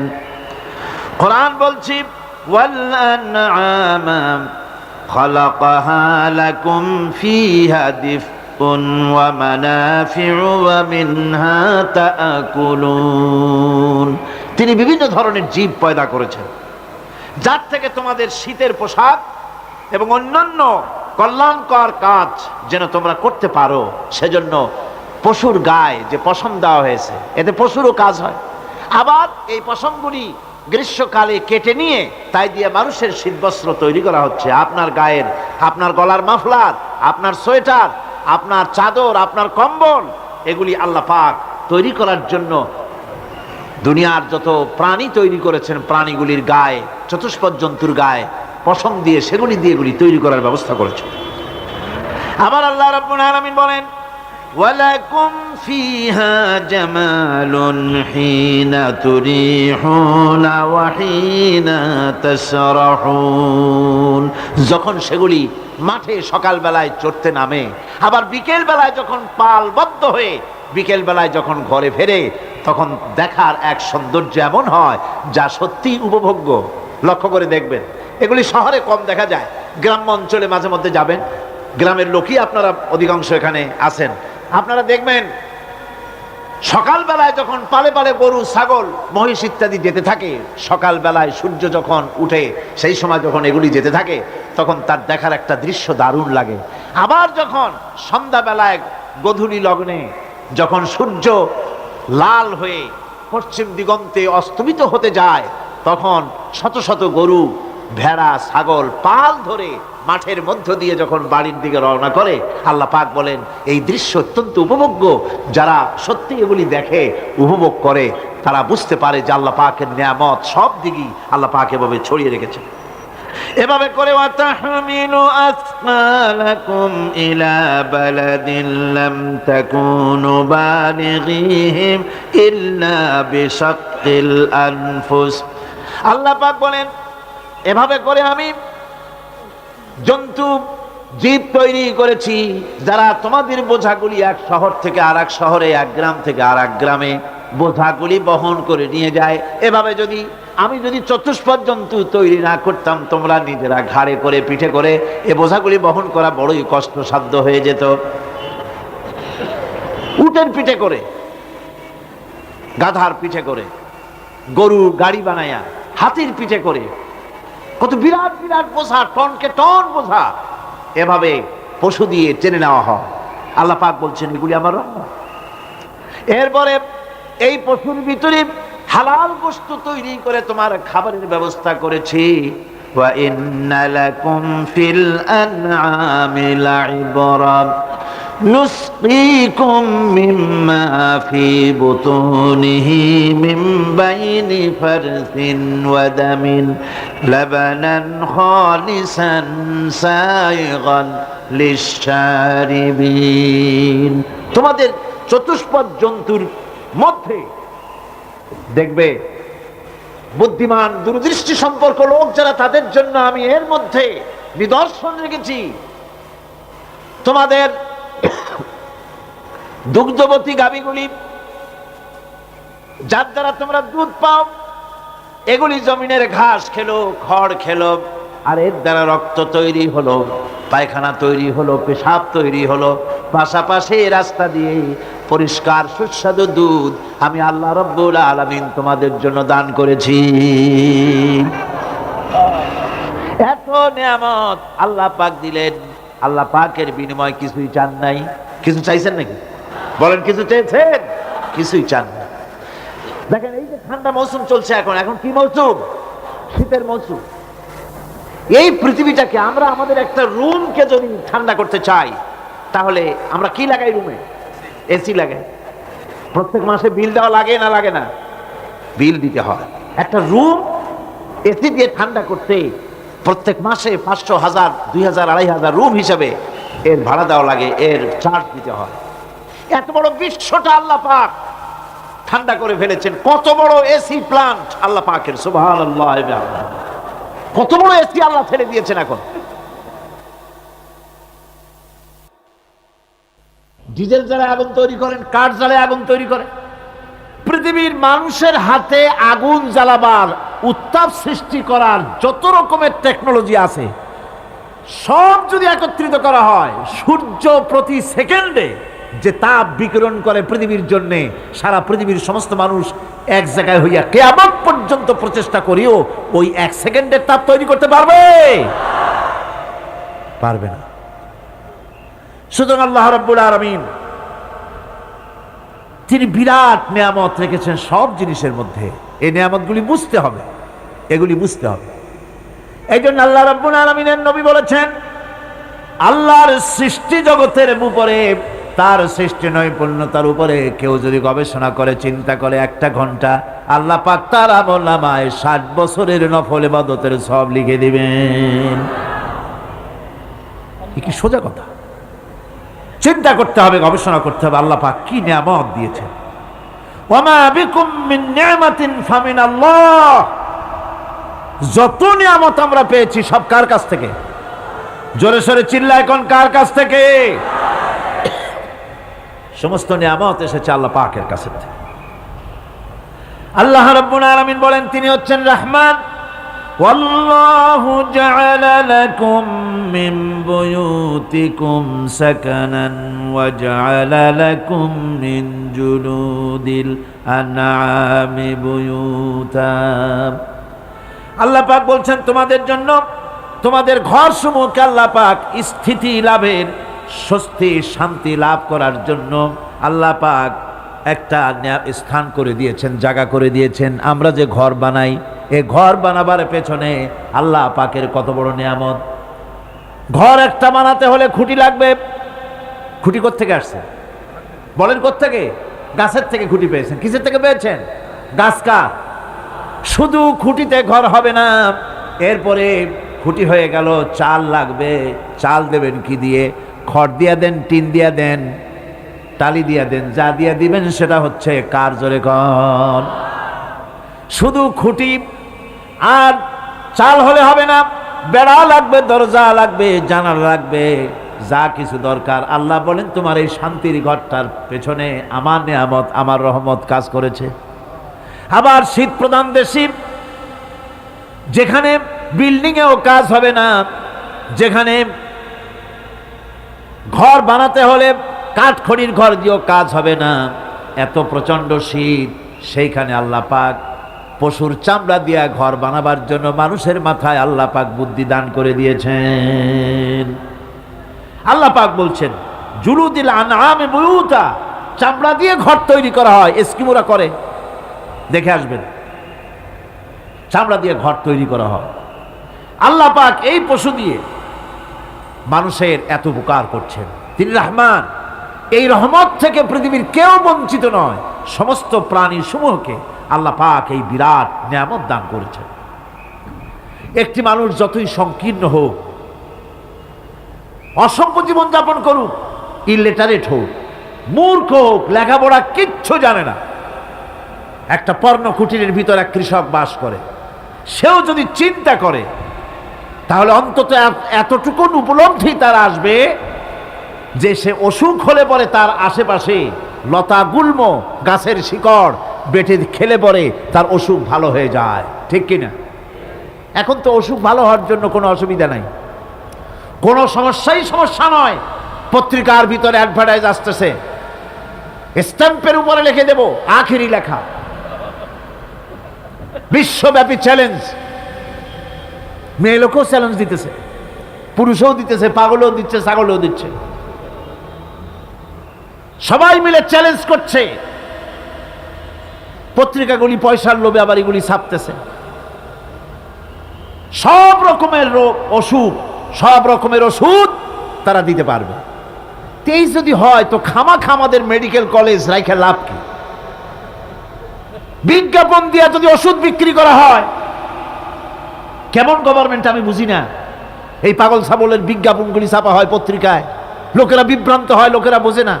তাদের কাছে গেলেই মুখ দেখেই বলে দেবো এরকম আসতেছে, পাগলের মতো চেহারা, মুখ দেখেই বলে দেবে শেষ দর্শন, আর দর্শন জিন্দিগিতে করা লাগবে না। ছোট্ট ছোট্ট পোলাপানো এরকম এক এক জায়গায় হইতেছে। খুলনা জেলার দাকপ এলাকায় একবার শোনা গেল সেখানে ছাগলে পানি পড়ে দেয়, যে যাবে তার রোগ ভালো হবে। কি শিক্ষিত কি অশিক্ষিত সমানে গিয়ে লাইন দিতে লাগলো। ছাগলের বাড়ি, ছাগলের কাছে পানি ধরে। এখন ছাগলের কাছে কিছু ধরলেই তো সে শোকে, শুকতে গেলেই মনে করে যে পড়িয়ে দিছে, দম করে দিছে, আর খাইতেছে। এরপরে ছাগলওয়ালার বাড়ি এক ছাগল দিয়া হাতির মালিক হয়ে গেছে সে, বাড়ি বিল্ডিং টিল্ডিং করে সর্বনাশ। কি আজীব তামাশা, কি আশ্চর্য দেশ। এমন কোন রোগ নাই যে এই সমস্ত পাগল ছাগলের চিকিৎসা ভালো না হবে। এগুলি অ্যাডভার্টাইজ দিয়ে চলছে। আল্লাহ পাক মানুষকে অসুখ দিয়েছেন, অসুখের আবার ওষুধও দিয়েছেন। কারণ আলহামদুলিল্লাহ, লিকুল্লি দাইন দাওয়াও, প্রত্যেকটি রোগের ওষুধ আল্লাহ তৈরি করেছেন। সুবহানাল্লাহি ওয়া বিহামদিহি। কালো জিরা সম্পর্কে রাসূল করিম সাল্লাল্লাহু আলাইহি সাল্লাম বলেছেন, হাদিহি হাব্বাতুস সাওদা, এটা হচ্ছে কালো দানা। দাওয়াউন লিকুল্লি দাইন ইল্লা সাম, মৃত্যু ছাড়া সকল রোগের ওষুধ কালো জিরার মধ্যে আছে। আবার মধু সম্পর্কে আল্লাহ পাক বলেছেন, এটি হচ্ছে গোটা পৃথিবীর সমস্ত মানুষের জন্য রোগের প্রতিষেধক। একজন নিরক্ষর মানুষও, যিনি লেখাপড়া কিছুই জানে না, সে লোকটাও টের পায় অসুখ বিসুখ হলে সে আশেপাশে লতাগুল্ম বেটে তার থেকে তার রোগ নিরাময় করতে পারে। রৌদ্রের দাবানল থেকে বাঁচার জন্য সে গাছের আশ্রয় নিতে পারে। তরুণ গাছ থেকে ফার্নিচার তৈরি করতে পারে। আবার এই গাছ থেকে সুস্বাদু ফল পেতে পারে। আর এই গাছ যখন বুড়ো হয়ে যায় তখন তার দিয়ে সে ফার্নিচার তৈরি করতে পারে। অসংখ্য নিয়ামত তার চতুর্পাশে ছড়ানো থাকে। একটা নিরক্ষর মূর্খ ব্যক্তিও যদি চিন্তা করে তাহলে আল্লাহর রহমত সম্পর্কে জানতে তার মোটেই কষ্ট হওয়ার কথা নয়। মূল কথা হলো চিন্তা করা, গবেষণা করা। আল্লাহ পাক এই জন্য বারবার বলেছেন, লা আয়াতিন লিকাউমিন ইয়াতাফাক্কারুন, লা আয়াতিন লিউলিল আলবাব, যারা নাকি চিন্তাশীল, গবেষক, মাথায় গিলুটিলু যাদের আছে, ওরা এগুলি খুব ভালো করে বুঝবে। আল্লাহ রাব্বুল আলামিন এই পৃথিবীকে তার রহমত দিয়ে ছেয়ে রেখেছেন, অসংখ্য রহমত দিয়ে রেখেছেন। আর তার রহমত সৌন্দর্য বিবর্জিত নয়, তার রহমত দিয়েই সব সুন্দর হয়ে সাজিয়ে গুছিয়ে আল্লাহ পাক তৈরি করেছেন। আকাশটাকে সাজিয়েছেন। কোরআনে কারীমের মধ্যে রব্বুল আলামিন বলেন, ওয়ালাকাদ যায়্যানাস সামাআদ দুনিয়া বিমাসাবিহা ওয়া জাআলনাহা রুজুমান লিশ-শায়াতিন। এই দুনিয়ার আকাশখানিকে তারকা প্রদীপ দিয়া সাজায় রেখেছি মনের মতন। দেখো তুমি তাকাইয়া, এই পৃথিবীটাকে, এর আকাশটাকে সুসজ্জিত করা হয়েছে। আল্লাহ পাক সৌন্দর্যবোধ এত বেশি, যা গতকাল আমি আলোচনায় বলেছি, রব্বুল আলামিন তার আপন রহমত দিয়া, কুদরত দিয়ে এই পৃথিবী সব সাজিয়ে গুছায় দিয়েছেন। আল্লাহ পাক বলছেন, ইন্না ফি খালকিস সামাওয়াতি ওয়াল আরদি ওয়া ইখতিলাফিল লাইলি ওয়ান নাহার লাআয়াতিন লিউলিল আলবাব। নিঃসন্দেহে এই পৃথিবী যারা জ্ঞানবান, যারা চিন্তাশীল, তারা আকাশ এবং জমিনের সৃষ্টির ব্যাপারে চিন্তা করবে, রাত এবং দিনের পরিবর্তনের ব্যাপারে তারা গবেষণা করবে। রাত দিনের পার্থক্য মানুষের জীবনকে পদ্ধতিগত দিক থেকে দুই ভাগে বিভক্ত করেছে। একটা হচ্ছে দিন আর একটা হচ্ছে রাত। وَجَعَلْنَا اللَّيْلَ لِبَاسًا وَجَعَلْنَا النَّهَارَ مَعَاشًا। আল্লাহ পাক বলেন, আমি দিনকে রুজি রোজগার করার জন্য, কামাই রোজগার করার জন্য দিন তৈরি করেছি, আর আরাম করার জন্য আমি রাতকে তোমাদের জন্য আচ্ছাদন করে দিয়েছি, তোমাদের জন্য রাতকে আরাম করার জন্য করে দিয়েছি। দিনের বেলায় কাজ করবে, রাতের বেলায় আরাম করবে। ঘুম আল্লাহর একটি নিয়ামত। ঘুম আল্লাহর কি? আল্লাহর এক বিরাট নিয়ামত। সারাদিন কাজ করার পর মানুষ যখন ঘুমায় যায়, সারাদিনের ক্লান্তি এবং শ্রান্তি সব শরীর থেকে দূর হয়ে যায়। সকালবেলায় আবার কাজ করার জন্য শরীর প্রাণবন্ত আর সজীব হয়ে যায়। এই ঘুম যার হয় না, সেই বুঝতে পারে কি নিয়ামত সে হারায়। আল্লাহ পাক যেন সারা জীবন যতটুকুন ঘুমের স্বাস্থ্যের জন্য আমাদের প্রয়োজন, আল্লাহ যেন এই নিয়ামত থেকে আমাদেরকে বঞ্চিত না করেন। আমরা বলি আমিন। ঘুমের জন্য মানুষ ঘুমাইতে না পারলে পাগল হয়ে যায়। কি বিরাট নিয়ামত এই ঘুম আল্লাহ পাক মানুষকে দিয়েছে। আমার বন্ধুগণ, এভাবে করে আল্লাহ রাব্বুল আলামিন মানুষের একঘেয়েমি দূর করার জন্য সকাল করেছেন, দুপুর করেছেন, বিকেল করেছেন, সন্ধ্যা করেছেন, রাত করেছেন, ঘুমাবার ব্যবস্থা করেছেন। কামাই রুজির ব্যবস্থা করে দিয়েছেন, রুজি রোজগার করার ব্যবস্থা করেছেন। সব কিছু তিনি রহমান বলে, তিনি দয়াবান বলে মানুষের সব প্রয়োজন আল্লাহ পাক মিটিয়ে দিয়েছেন। আল্লাহ সুবহানাহু ওয়া তাআলা তিনি বলছেন, আমার রহমতেই পৃথিবীর মাটি থেকে তোমাদের ফসল উৎপাদিত হয়। তোমরা দেখো, আফারাআইতুম মা তাহরুসুন আআনতুম তাজরাউনাহু আম নাহনু যারিউন। জমিন থেকে ফসল কে উদ্গত করে? উদ্ভিদকে কে গজায়? তুমি গজাও না, আমি গজাই। আল্লাহ পাক বলেন, সমস্ত উদ্ভিদগুলি আমি তোমাদের জন্য গজায় দেই, উঠায় দেই। এরপরে যখন ফসল হয়, ফসল পাকা দেখে মানুষ তখন মোষে তেল মাখে, ফুর্তি করে, আনন্দ করে। এবার ফসল খুব ভালো হয়েছে, ভালো করে গান দেব। মানুষেরাই চিন্তা করে, বেশি ফসল হয়েছে, গান বাজনা, থিয়েটার, গুনাগার বিবির গান, এগুলি ভালো করে শুনতে হবে। গাছে কাঁঠাল, গোপে তেল, জমিনে ফসল, মোষে তেল মাখে আনন্দ করে যে গান বাজনা করবে। আল্লাহ পাক বলেন, দেখো, লাউ নাশাউ জাআলনাহু হুতামান ফাযালতুম তাফাক্কাহুন। যদি আমি ইচ্ছে করি তাহলে তোমার ফসলকে আমি কুটায় পরিণত করে দিতে পারি, তখন তো তুমি নিজের কপালে করাঘাত করবে আর বলবে, আহারে মাহরুম হয়ে গেলাম, বঞ্চিত হয়ে গেলাম। আল্লাহ যদি ইচ্ছে করেন তাহলে ফসলগুলিকে আল্লাহ পাক তুষে পরিণত করে দিতে পারেন না? সিটায় পরিণত করে দিতে পারেন না? অবশ্যই। সেই জন্য আল্লাহ পাক বলছেন, যেগুলি সব আমার ক্ষমতা, আমি আপন নিয়ামতে, আপন বরকতে, রহমান নামের কারণে আমি তোমাদের সব আমি গুছিয়ে দিচ্ছি।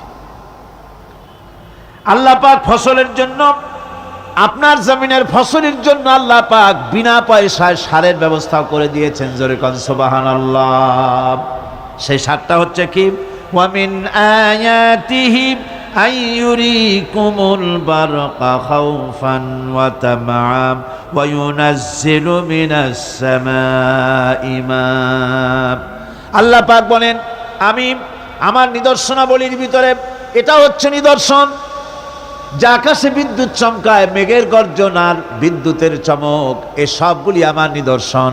বৃষ্টির পানির সাথে এগুলি এসে জমিনের ফসলকে বৃদ্ধি করে দেয়। জোরে বলেন সুবহানাল্লাহ।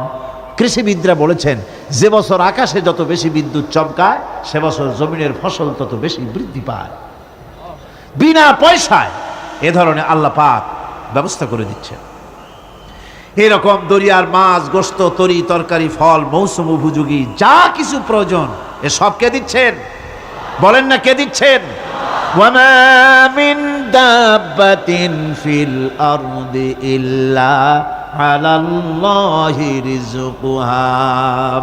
এই পৃথিবীর বুকে এমন কোন বিচরণশীল জীব নাই যে জীবের রিজকের দায়িত্ব আল্লাহ পাক নিজ হাতে গ্রহণ করেন নাই।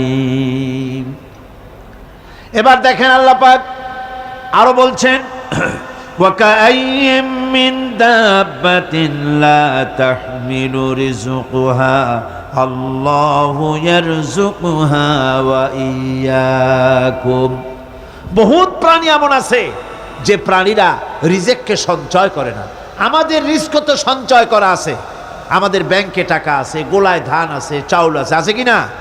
কম থাকুক বেশি থাকুক, আছে তো। কিন্তু পৃথিবীতে এমন বহু প্রাণী আছে যাদের কোনো সঞ্চয় নাই। এই ধরনের অসংখ্য প্রাণীকে আল্লাহ রাব্বুল আলামিন বলেন, এ ধরনের অসংখ্য প্রাণীকে আমি আল্লাহ রাব্বুল আলামিন তাদের খেতে দেই। সকালবেলায় খালি পেট নিয়ে সমস্ত প্রাণীগুলি ঘর থেকে বেরিয়ে যায়, পানি থেকে, গর্ত থেকে, জঙ্গল থেকে সব বেরিয়ে গেল ক্ষুধার্ত পেটে। আবার বিকালবেলা পর্যন্ত সারাদিন তাদের আহার জোগাড় করে তাদের পেট ভরাইয়া সবগুলিকে আপন আপন গৃহের মধ্যে আমি আল্লাহ ফিরায় দেই। সেই জন্য আল্লাহ পাক বলছেন, ইয়া আইয়ুহান নাসু যকুরু নি'মাতাল্লাহি আলাইকুম হাল মিন খালিকিন গায়রুল্লাহ ইয়ারযুকুকুম মিনাস সামাই ওয়াল আরদ লা ইলাহা ইল্লা হুয়া ফাআন্না তুফাকুন। হে মানব সকল, স্মরণ করো আল্লাহ পাকের সেই নিয়ামতের কথা, যে নিয়ামত ওই আল্লাহ ছাড়া কে আছে, যে তোমাকে আকাশ থেকে রিজকের ব্যবস্থা করেন, যিনি তোমাকে খাওয়ার দাওয়ার ব্যবস্থা করেন। তিনি ছাড়া কেউ নাই এই পৃথিবীর বুকে, আকাশ এবং জমিনে। তিনি এক এবং একক। ওয়া ইলাহুকুম ইলাহুন ওয়াহিদ লা ইলাহা ইল্লা হুয়ার রাহমানুর রহিম। তিনি হচ্ছেন তোমাদের ইলাহ, তিনি এক, তিনি একক। সুতরাং তিনি হচ্ছেন পরম দাতা এবং বিশেষ নিয়ামত যিনি দেন, পরম দাতা এবং দয়ালু। কোরআনে কারিমে যখনই আমরা বলেছি আলহামদুলিল্লাহি রব্বিল আলামিন, আল্লাহ পাক খুশি হয়েছে। প্রশ্ন হয়েছে তার কি আরো কোনো গুণ আছে? জবাবে বলেছি আর রহমানির রহিম, তিনি পরম দাতা, তিনি দয়ালু। সুবহানাল্লাহি ওয়া বিহামদিহি, তিনি রহিম। পরকালে কিয়ামতের ভয়াবহ দিনে বান্দার জন্য তিনি রহিম হবেন। দুনিয়ায় তো অবারিত উন্মুক্ত হস্তে সকলকে দিচ্ছেন, আর কিয়ামতের দিন আল্লাহ পাক রহিম হবেন তার বান্দাদের জন্য। কোরআন বলছে তিনি হচ্ছেন রহমান, মানুষের জন্য তিনি রহমত দেন। তার দয়া অফুরন্ত, এত দয়া যে তিনি যদি প্রত্যেক কথায় কথায় আমাদেরকে শাস্তি দিতেন তাহলে আমাদের বাঁচার কোনো পথ ছিল না। ঠিক কিনা কর? কোরআনে কারিমে আল্লাহ পাক বলেছেন ওয়ামা আসাবাকুম মিন মুসিবাতিন ফাবিমা কাসাবাত আইদিকুম ওয়া ইয়াফু আন কাসীর। তোমাদের উপরে যত বিপদ আসে, সমস্ত বিপদগুলি তোমাদের হাতের কামাই করা, নিজেদের রোজগার করা, তোমাদের নিজেদের হাতের কামাই করা। ওই হাতের কামাই করার কারণে সেগুলির জন্য যে আযাব হওয়া উচিত ছিল, আমি অনেকগুলি ক্ষমা করে দেই, আমি অনেকগুলি ক্ষমা করে দেই। সব তোমাদের হাতের কামাইয়ের জন্যই বিপদ হয়, আর অনেকগুলি তো আমি ক্ষমা করে দেই। কথায় কথায় যদি প্রত্যেকটা ব্যাপারেই শাস্তি দিতাম তাহলে পৃথিবীতে শ্বাস ফেলার সময় তোমরা পেতে না। আল্লাহ পাক হচ্ছেন সেজন্য রহমান, আর তিনি রহিম কিয়ামতের দিনের জন্য। এই পৃথিবীতে মানুষ গুনাহ করা স্বাভাবিক, গুনাহ করা স্বাভাবিক কিনা কন? সব মানুষই গুনাহ করে। এই গুনাহগার যত বড় গুনাহগার হোক না কেন, গুনাহগার যখন তওবা করে, তওবার অনুভূতি যখন আসে এবং সে যখন অনুশোচনা করে, তখন তার অপরিসীম দয়া সেই অনুশোচনাকে কবুল করে নেয়। অনুশোচনার এক বিন্দু অশ্রু গুনাহগারের অনাচারের সমস্ত দাগ মুছায় দেয়। মনে হয় যেন তার আমল নামায় কোনো দাগই ছিল না। সুবহানাল্লাহ। এই জন্য বলা হয়েছে আত-তাইবু মিনাজ যামবি কামান লা যামবা লাহু। গুনাহ থেকে যে তওবা করে মনে হবে তার সে কোনো গুনাহই করেই নাই, কোনো গুনাহই করে নাই। আমার বন্ধুগণ, আল্লাহ পাক কেমন রহিম! এই পৃথিবীতে মানুষ যত অপরাধ করে, সেই অপরাধ বাপের সাথে করুক, মায়ের সাথে করুক, ওস্তাদের সাথে করুক, পীরের সাথে করুক, অপরাধ করলে পরে কেউ বলে না যে কাছে আয় ক্ষমা করে দেই। কেউ বলে নাকি? কেউ বলে না। আল্লাহ পাক কেমন রহমান, এমন রহিম! বান্দা যখন গুনাহ করে আল্লাহ পাক গুনাহগারদেরকে ডাকেন, চুরি করেছিস, গুনাহ করেছিস, মদ খেয়েছিস, জেনা করেছিস, জুয়া খেলেছিস, হত্যা করেছিস, কুফরি করেছিস, শিরক করেছিস, যত রকমের পাপ করিস না কেন, ফিরে আয়, ফিরে আয়, চোখের পানি ফেল, আমি আল্লাহ রব্বুল আলামিন মাফ করে দেব। কোরআনে কারীম বলছে ইল্লা মান তাবা ওয়া আমানা ওয়া আমিলা আমালান সালিহান ফাউলাইকা ইউবাদদিলুল্লাহু সাইয়্যাতিহিম হাসানাতিন ওয়া কানাল্লাহু গফুরার রহিমা। কিন্তু যে ব্যক্তি তওবা করেছে এবং ঈমান এনে পরবর্তীকালে ভালো কাজ করেছে, তাদের মন্দ কাজগুলি আল্লাহ পাক ভালো কাজ দিয়ে বদলায় দিবেন। এত বড় একটা কথা শুনে সুবহানাল্লাহ মুখ থেকে বেরোলো না? গুনাহগার যত গুনাহ করেছে সে যদি তওবা করে, ওই সব গুনাহ যদি না করে, তার সাইয়্যাতগুলি আল্লাহ পাক হাসানাত দিয়ে বদলাই দিবেন। মানুষেরা চুরি করে, ডাকাতি করে, জেনা ব্যভিচার করে, যা কিছুই করে থানায় ধরা পড়ে। থানায় ধরা পড়লে তারপরে তার বিরুদ্ধে চার্জশিট হলো, এরপরে তার জেল হলো, ছাড়া পেল, আবার অন্যায় করলো, আবার ধরা পড়লো, যতবার জেল হলো ততবার ছাড়া পেল, কিন্তু থানায় দাগী আসামিদের খাতায়, চোরের খাতায়, ডাকাতের খাতায় নামটা তার মোছা হয় না, থানায় নামটা থেকেই যায়। কিন্তু আল্লাহ রাব্বুল আলামিন এমন এক বিচারক, এমন রহমান, এমন রহিম। মানুষ যদি গুনাহ করে, যত বড় গুনাহ করুক, এই গুনার পরে সে যদি অনুশোচনা করে, তওবা পড়ে, গুনাহ থেকে যদি ফিরে থাকে, আর যদি সেই গুনাহ না করে, আল্লাহ পাক বলেন শুধু মাফ করি না, গুনার খাতায় যে নামটা ছিল নামটাও আমি আল্লাহ মুছে ফেলে দেই। এই হচ্ছে রহমান, এই হচ্ছে রহিম, এই হচ্ছে তার অফুরন্ত দয়া, যে দয়ার কোনো শেষ নাই। এক্ষেত্রে আল্লাহ রাব্বুল আলামিন তার দয়া ও ক্ষমার বিশাল ব্যক্তির কথা উল্লেখ করেছেন, যার কোনো সীমা নাই। কোরআনে কারীম বলছে, قل يا عبادي الذين أسرفوا على أنفسهم لا تقنطوا من رحمة الله। হে আমার ওই সব বান্দাগণ যারা নাকি পাপাচার করে অশ্লীলতার মধ্যে নিমজ্জিত হয়ে নিজেদের জীবনকে নষ্ট করেছে, তোমার অনাচার যত কঠিন হোক, যত বেশি হোক, আমার রহমত থেকে নিরাশ হয়ো না। সুবহানাল্লাহ। আমার রহমত থেকে নিরাশ হয়ো না, যত বড় পাপ করে থাকো, আমার রহমত থেকে নিরাশ হয়ো না। ইন্নাল্লাহা ইয়াগফিরুয যুনুবা জামিআ ইন্নাহু হুয়াল গফুরুর রহিম। যদি তওবার মতো তওবা করতে পারো, যদি চোখের পানি দিয়া আল্লাহ পাককে রাজি করাইতে পারো, আল্লাহ পাক বলেন বান্দা যদি তওবা করে, খাঁটি যদি তওবা করে, জীবনে ওই সব গুনাহ যদি আর না করে, আল্লাহ পাক বলেন জিন্দেগীর সকল গুনাহ আমি রব্বুল আলামিন মাফ করে দেব।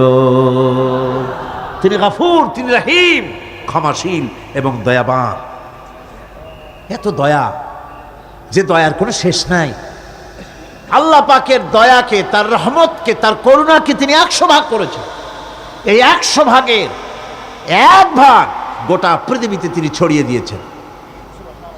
আর 99টা ভাগ কার কাছে? এবার চিন্তা করুন, 100 ভাগের 1 ভাগ দুনিয়ায় ছড়িয়ে দেওয়ার পর তার থেকে আমরা যতটুকুন ভাগে পেয়েছি, এর মহব্বত, স্ত্রীর প্রতি মহব্বত, মেয়ের প্রতি মহব্বত, ছেলের প্রতি মহব্বত, মায়ের প্রতি মহব্বত, পিতার প্রতি মহব্বত, বন্ধুর জন্য মহব্বতে আমরা জানও দিয়ে দিতে পারি, এমন আমাদের ভালোবাসা, এমন আমাদের মহব্বত, কথা ঠিক কিনা? 1টা ভাগ সারা পৃথিবীতে ছড়িয়ে দেওয়ার পর যেটুকুনো পেলাম, সেই ভালোবাসার তীব্রতা যদি এত বেশি হয়, আকর্ষণ যদি এত বেশি হয়, তাহলে এই 99টা মহব্বত, দয়া, রাহমানিয়াতের, দয়ার, রাহিমিয়াতের যে গুণগুলি আল্লাহ পাক নিজের কাছে রেখেছেন, সেই মাবুদের দয়া তার বান্দার প্রতি কত বেশি। কি বিরাট মহব্বত! রাসূল করিম সাল্লাল্লাহু আলাইহি ওয়াসাল্লাম বলেছেন, সাহাবীরা, একটি লোক উটের পৃষ্ঠে চড়ে কোথাও যাচ্ছিল, প্রতিমধ্যে বিশ্রাম করল। বিশ্রাম থেকে উঠে দেখে তার উট নাই, সে উটের পৃষ্ঠে তার খাদ্য ছিল, পানীয় ছিল, সব ছিল। এই লোকটা কেমন পেরেশান হয়? সাহাবীরা বললেন, হুজুর, এ তো মারাত্মক পেরেশানি। উটের মরুভূমির জাহাজ, উট হারায় গেছে, তার খাদ্য হারাইছে, পানি গেছে, সব শেষে তো মরা ছাড়া পথ নাই। দারুণ উৎকণ্ঠিত হবে লোকটা। হুজুর বলেন, এই লোকটি পেরেশান হয়ে আস, এমন সময় দেখতে পেল তার সেই উট তার খাদ্য আর পানীয় নিয়ে তার কাছে ফিরে এসেছে। বলো কেমন খুশি হয়? সাহাবীরা বলেন, হুজুর, এর থেকে এই লোকটির খুশির আর কিছু থাকতে পারে না। নবীজি বলেন, আমার সাহাবীরা শোনো, আল্লাহর কোন বান্দা যখন নাফরমান হয়ে যায়, আল্লাহ থেকে দূরে সরে যায়, আল্লাহ থেকে যখন এরাজ করে যায়, উঠারা ব্যক্তি উট পাওয়ার জন্য যেমন অবস্থা হয়ে যায়, আল্লাহ পাক তার বান্দার জন্য তেমন বোধ করেন। উঠারা ব্যক্তি উট পেলে পরে যেমন আনন্দিত হয়ে যায়, কোন নাফরমান বান্দা যদি সেজদায় পড়ে কান্দে আর বলে আল্লাহ গুনাহ করেছি আমারে মাফ করে দাও, উঠারা ব্যক্তি উট পায়া যত খুশি হয় এর থেকে লক্ষ কোটি কেন বেশি আল্লাহ রাব্বুল আলামিন তার বান্দার প্রতি খুশি হয়ে যান। আল্লাহ রহমান রহিম, কি দয়া, এত বড় দয়া তার। সেই দয়ার কারণে তার প্রতি আমাদেরকে আকৃষ্ট হতে হবে। মাপ চাইলেই আল্লাহ পাক মাফ করবে। ওয়াকাল রাব্বুকুম উদউনি আস্তাজিব লাকুম, তোমাদের রব তোমাকে বলছে, তোমাদের রব কে? আমাদের রব। সকলে বলেন কে আমাদের রব? সে আল্লাহ আমাদেরকে বলছেন, তোমাদের রব বলছেন আমাকে ডাকো, আমি ডাকে সাড়া দেব। সুবহানাল্লাহ। এরকম একটা অনুভূতি আমার নিজের হয়েছিল, আমার নিজের একটা অনুভূতি। কাবা শরীফের ভিতরে যখন আল্লাহ পাক আমাকে প্রবেশের সুযোগ দিয়েছিলেন কাবা শরীফের মধ্যে, তখন তার রসমে কাবা নাই। কাবার ভেতরে ঢুকলে তখন চতুর্দিক কেবলা, চতুর্দিকে ফিরে দুরাকাত না করে নামাজ পড়লাম। সেজদা দেওয়ার সুযোগ হলো, সেজদায় পড়ে এমন কান্না শুরু হলো দম আটকে যাওয়ার মতো, শুধু কাঁপতেই থাকলাম। আধা ঘন্টা চলে গেল সেজদার ভেতরে। এরপরে আমার চিন্তা হলো, হুঁশ হলো যে আমি এতক্ষণ এখানে সেজদায় পড়ে আছি, আরো তো মেহমান এর মধ্যে ঢুকবে। কিছু রাষ্ট্রীয় মেহমান ছিল, দুনিয়ার বিভিন্ন দেশ থেকে তারা দাওয়াত দিয়েছিল। তো সেই মেহমানরা ঢুকতে পারবে না, এর মধ্যে 18-20 জনের বেশি লোক ধরে না। তা আমি অন্যের হক বোধহয় নষ্ট করছি, এই অনুভূতি না আসলে আমি কতক্ষণ সেজদায় পড়ে থাকতাম আল্লাহই জানে। আমি যখন সেজদা থেকে মাথা তুললাম, দরজার দিকে যখন তাকিয়েছি, ঠিক আমার চোখটা গিয়ে পড়লো দরজার সেই অংশে যেখানে লেখা আছে ওয়াকাল রাব্বুকুম উদউনি আস্তাজিব লাকুম। আমি আবার ফুফায় কাল্লাম, আল্লাহ আমি আমার দায়িত্ব পালন করেছি, আমি তো আমার রবকে ডেকেছি। আয় আল্লাহ, তোমার গোলামের কথা তুমি শোনো, এটা আল্লাহর ওয়াদা। বান্দা কান আমার কাছে চোখের পানি ফেল। রাসূল করিম সাল্লাল্লাহু আলাইহি সাল্লাম বলেছেন আল্লাহ পাকের দরবারে দুইটা ফোঁটা বেশি কবুল, বেশি মঞ্জুর, বেশি প্রিয়। একটি হচ্ছে জিহাদের ময়দানে যে রক্ত ফোঁটা পড়ে সেই রক্ত ফোঁটা, আর একটি হচ্ছে আল্লাহর ভয়তে চোখ থেকে যে পানি ফোঁটা পড়ে, এটি আল্লাহর কাছে দারুণ প্রিয়। গুনার কারণে কলবের ভিতরে কলব জং আলুদা হয়ে গিয়েছে, গুনার কারণে কলব তো নষ্ট হয়ে গিয়েছে, জং পড়ে গেছে। জং বোঝেন না? বোঝেন না? হ্যাঁ, মরিচা, মরিচা জং হচ্ছে মরিচা, লোহায় মরিচা পড়ে। গুনাহ করতে করতে কলবের মধ্যে মরিচা পড়ে যায়। এই মরিচা উঠাইতে চান? মরিচা যদি ওঠে, কোরআন শুনবেন মজা লাগবে, গান শুনলে গা জ্বলে উঠবে, ওয়াজ শুনবেন, হাদিস শুনবেন ভালো লাগবে, অন্য আজে বাজে কথা পছন্দ হবে না। এই কলবের জং যদি উঠে যায়, কোরআন তেলাওয়াত করবেন মজা লাগবে, জিকির করবেন মজা লাগবে, নামাজ পড়বেন মজা লাগবে, আল্লাহ পাকের দরবারে হাত তুলবে তো চোখ থেকে দরদর করে পানি বেরোতে থাকবে।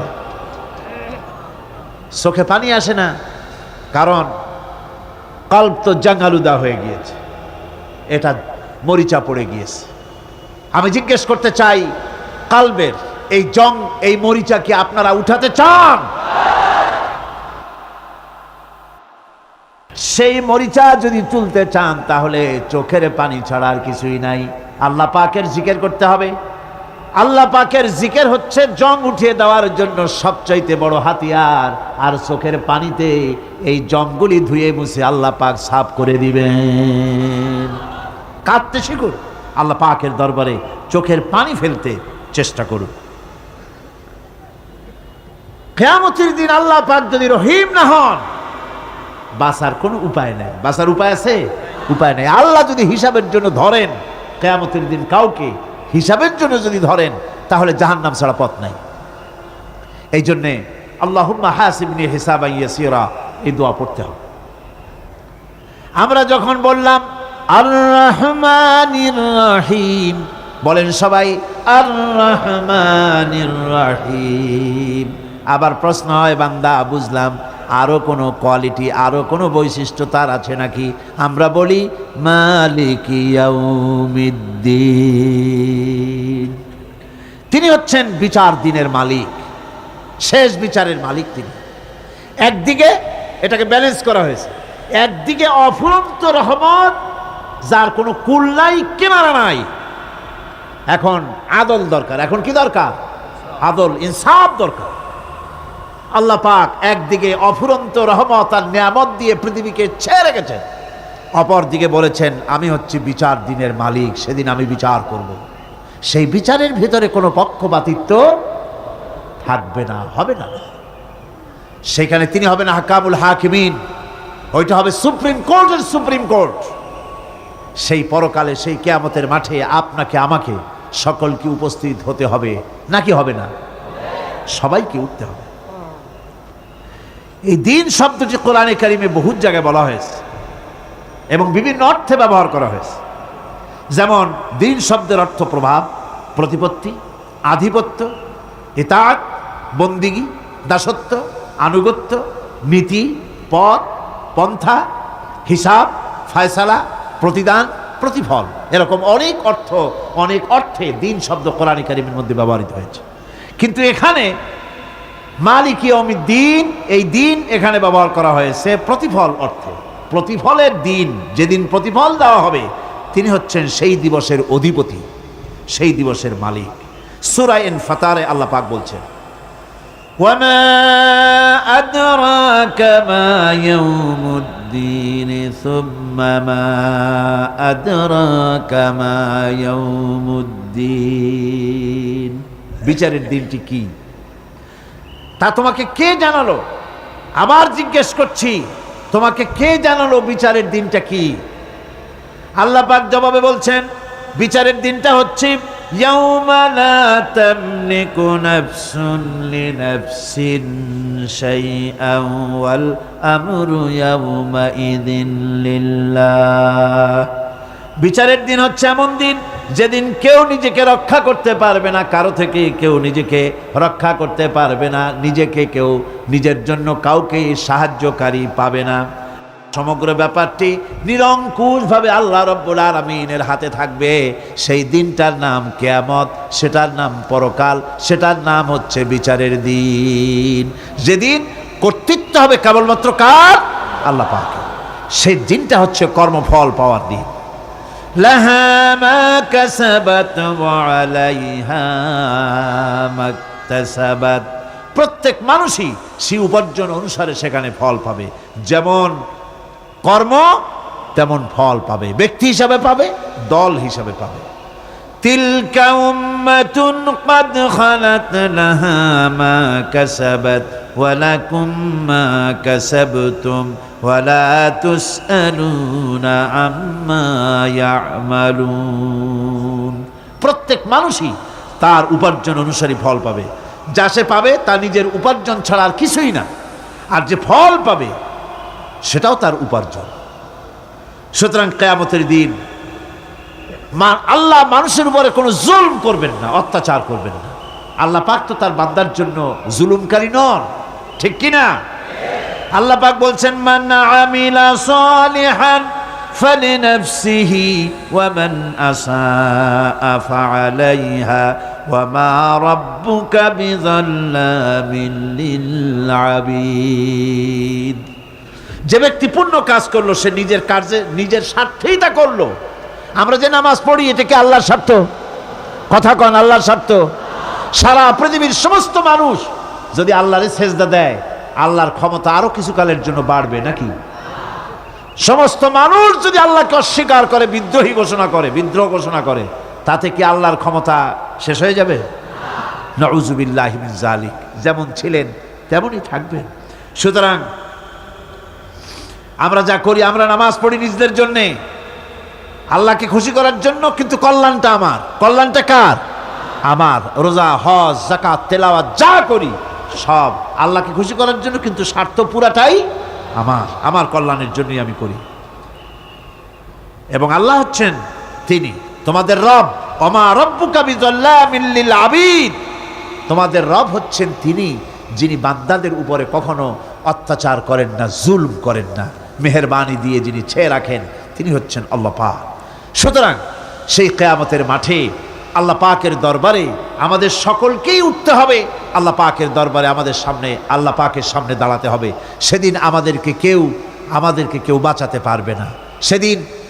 সেদিন আল্লাহ পাক এর দরবারে যেন আমরা আসামি না হই, সেজন্য এই পৃথিবীতে কোরআন অনুযায়ী আমাদের জীবন গড়তে হবে, সুন্নাহ অনুযায়ী জীবন গড়তে হবে, তাহলে পরকালে আল্লাহ পাকের কাছে নাজাত পাওয়া যাবে। বড় কঠিন জায়গা, বড়ই কঠিন জায়গা। আপনি ইউরোপে যান, আমেরিকায় যান, যেখানেই যান না কেন, বিদেশে গেলে সেখানে বন্ধু বান্ধব আছে, ফরেন কারেন্সি সংগ্রহ করে যেতে হয়। আর যদি বন্ধু বান্ধব না থাকে তাহলে ফরেন কারেন্সি তো সংগ্রহ করে নিয়ে যাবেনি, সেটা দিয়ে আপনার উপকার হবে। কিন্তু এমন একটা দেশে আমরা যাব, আমাদের সকলকে যেতে হবে, ওই দেশটার নাম কি? পরকাল। ওটার নাম কি?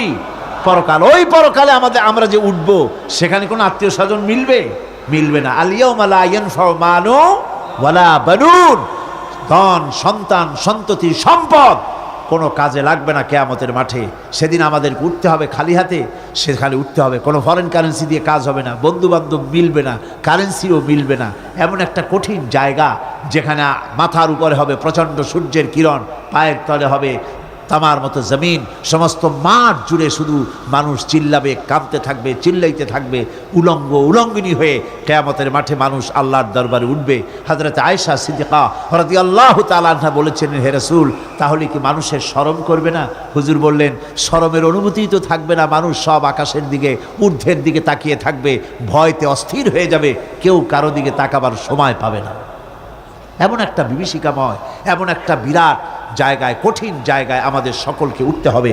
যাওয়ার আগে আল্লাহ পাক স্মরণ করিয়ে দিচ্ছেন, সূরা ফাতিহা প্রত্যেক নামাজে আমাদের স্মরণ করিয়ে দেয়, তিনি শুধু রহমান রহিমই নন, তিনি মালিক ইয়াউমিদ্দিন, তিনি কিয়ামতের দিন মানুষের বিচার করবেন। সে বিচারের মধ্যে পক্ষপাতিত্ব থাকবে না, সে বিচারটা বড় কঠিন হবে। কারো পয়সা যদি মারেন, কারো হক যদি নষ্ট করেন, তাহলে প্রতিটা পয়সার জন্য 70 রাকাত কবুল নামাজের সওয়াব দিতে হবে কিয়ামতের মাঠে। বাঁচা যাবে না সেদিন, উপায় হবে না। আল্লাহ পাক যার প্রতি রহম করবেন তিনি ছাড়া আর বাঁচার কোনো পথ থাকবে না। সেই জন্য ওই পরকালের মাঠে কিয়ামতের দিন আল্লাহ পাকের দরবারে আমরা যেন আল্লাহর খাঁটি বান্দা হয়ে উঠতে পারি, এ জীবনযাপনের তৌফিক আল্লাহ পাক যেন আমাদের দান করেন। আমরা সবাই বলি আমিন, সকলে বলেন আমিন। আমি এখন আপনাদের নিয়ে মোনাজাত করব। মোনাজাতের জন্য দাঁড়ানো ভাইরা বসেন এক মুহূর্তে, যত মানুষ দাঁড়ায় আছেন পাশে, মেহেরবানি করে এক মুহূর্তের ভিতরে জায়গায় সব বসে পড়েন আর জোরে সোরে একটু জিকির করেন, লা ইলাহা ইল্লাল্লাহ, লা ইলাহা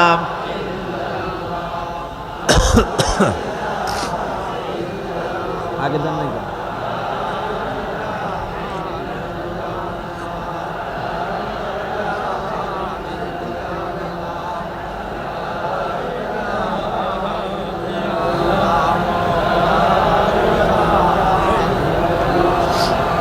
লা ইলাহা ইল্লাল্লাহু মুহাম্মাদুর রাসূলুল্লাহ। আল্লাহ আল্লাহ আল্লাহ আল্লাহ আল্লাহ আল্লাহ। বলো না ঠিক আছে নাকি? ছেড়ে দেবো, বলবো না, ছাড়বো। আচ্ছা হয়ে যাবে। আর কিছু লোক আছে আমাদের এই মাঠটা প্রতি বছর তিনি মাঠের কাজ করেন, উনি খুব অসুস্থ, আসতে পারতেছে না, ওইখান থেকে তড়পাচ্ছে। আমার মামতবোনটা গতকালকে ইন্তেকাল করেছেন, আমি তাকে দহন করতে যেতে পারিনি। লা ইলাহা ইল্লাল্লাহু মুহাম্মাদুর রাসূলুল্লাহ। বন্ধুগণ, আমরা এখন দোয়া করব এবং সূরা ফাতিহার বাকি অংশ আগামীকাল আলোচনা হবে ইনশাআল্লাহ। সকলে বলেন ইনশাআল্লাহ। আমরা নামাজের মধ্যে এমন একটি সূরা পড়ি অথচ তার অর্থ ব্যাখ্যা আমাদের অনেকেরই জানা নাই। বিরাট নিয়ামত এর ভিতরে রয়েছে। এক কথায় গোটা কোরআন শরীফে যা আছে তার সারাংশ সূরা ফাতিহা। সুবহানাল্লাহ। আজকে আমরা মুনাজাত করব। মুনাজাতের পরে এশার নামাজের আজান হবে বা জামাত, এশার নামাজ এখানে আদায় হবে। আপনারা সবাই জামাতে শরীক হবেন। আল্লাহুম্মা আমিন। রব্বানা যালামনা আনফুসানা ওয়া ইল্লাম তাগফির লানা ওয়া তারহামনা লানাকুনান্না মিনাল খাসিরিন। আয় আল্লাহ তাআলা, লক্ষ লক্ষ মুসলমান নরনারী তাফসীরুল কোরআন মাহফিলের দ্বিতীয় দিবসে তোমার পবিত্র কালামুল্লাহ শরীফের, তোমার পবিত্র কালামের ব্যাখ্যা করে তোমার বান্দাদেরকে সাথে নিয়ে আমরা সব গোলামেরা একত্রিত হয়ে তোমার দরবারে হাত তুলেছি। মেহেরবানি করে আমাদের আলোচনা, জিকির, আজগার, তেলাওয়াতের সওয়াব রাসূল করিম সাল্লাল্লাহু আলাইহি ওয়াসাল্লামের রূহ মুবারকে পৌঁছায় দাও। আয় আল্লাহ তাআলা, আমাদের মধ্য থেকে যাদের মা বাপ দুনিয়া থেকে বিদায় হয়ে গেছে, কবরগুলিকে জান্নাতের টুকরায় পরিণত করে দাও রব্বুল আলামিন। আয় আল্লাহ তাআলা, সারা জীবন গুনাহ করে করে আমরা আমাদের জীবন নষ্ট করে ফেলেছি, দয়া করে আমাদের তামাম জিন্দেগির গুনাহ খাতা মাফ করে দাও রব্বুল আলামিন। তোমার পবিত্র নাম রহমান রহিম, ওই নামের সামান্য একটুখানি ব্যাখ্যা বান্দাদের সামনে তুলে ধরেছি আমরা। আয় আল্লাহ তাআলা, এই ব্যাখ্যা বোঝার তৌফিক আমাদের দাও। আয় আল্লাহ তাআলা, তোমার রহমান, তোমার নাম রহমান, তোমার নাম রহিম, এই পবিত্র নামের বরকতে আমাদের জিন্দেগির সকল গুনাহ মাফ করে দাও। রব্বানা তাকাব্বাল মিন্না ইন্নাকা আনতাস সামিউল আলিম ওয়া তুব আলাইনা ইন্নাকা আনতাত তাওয়াবুর রহিম। সুবহান রাব্বিকা রাব্বিল ইজ্জাতি আম্মা ইয়াসিফুন ওয়া সালামুন আলাল মুরসালিন আলহামদুলিল্লাহি রাব্বিল আলামিন। ওয়াজআল আখির কালিমাতিনা ইনদাল মাউত লা ইলাহা ইল্লাল্লাহু মুহাম্মাদুর রাসূলুল্লাহ। আসসালামু আলাইকুম ওয়া রাহমাতুল্লাহ।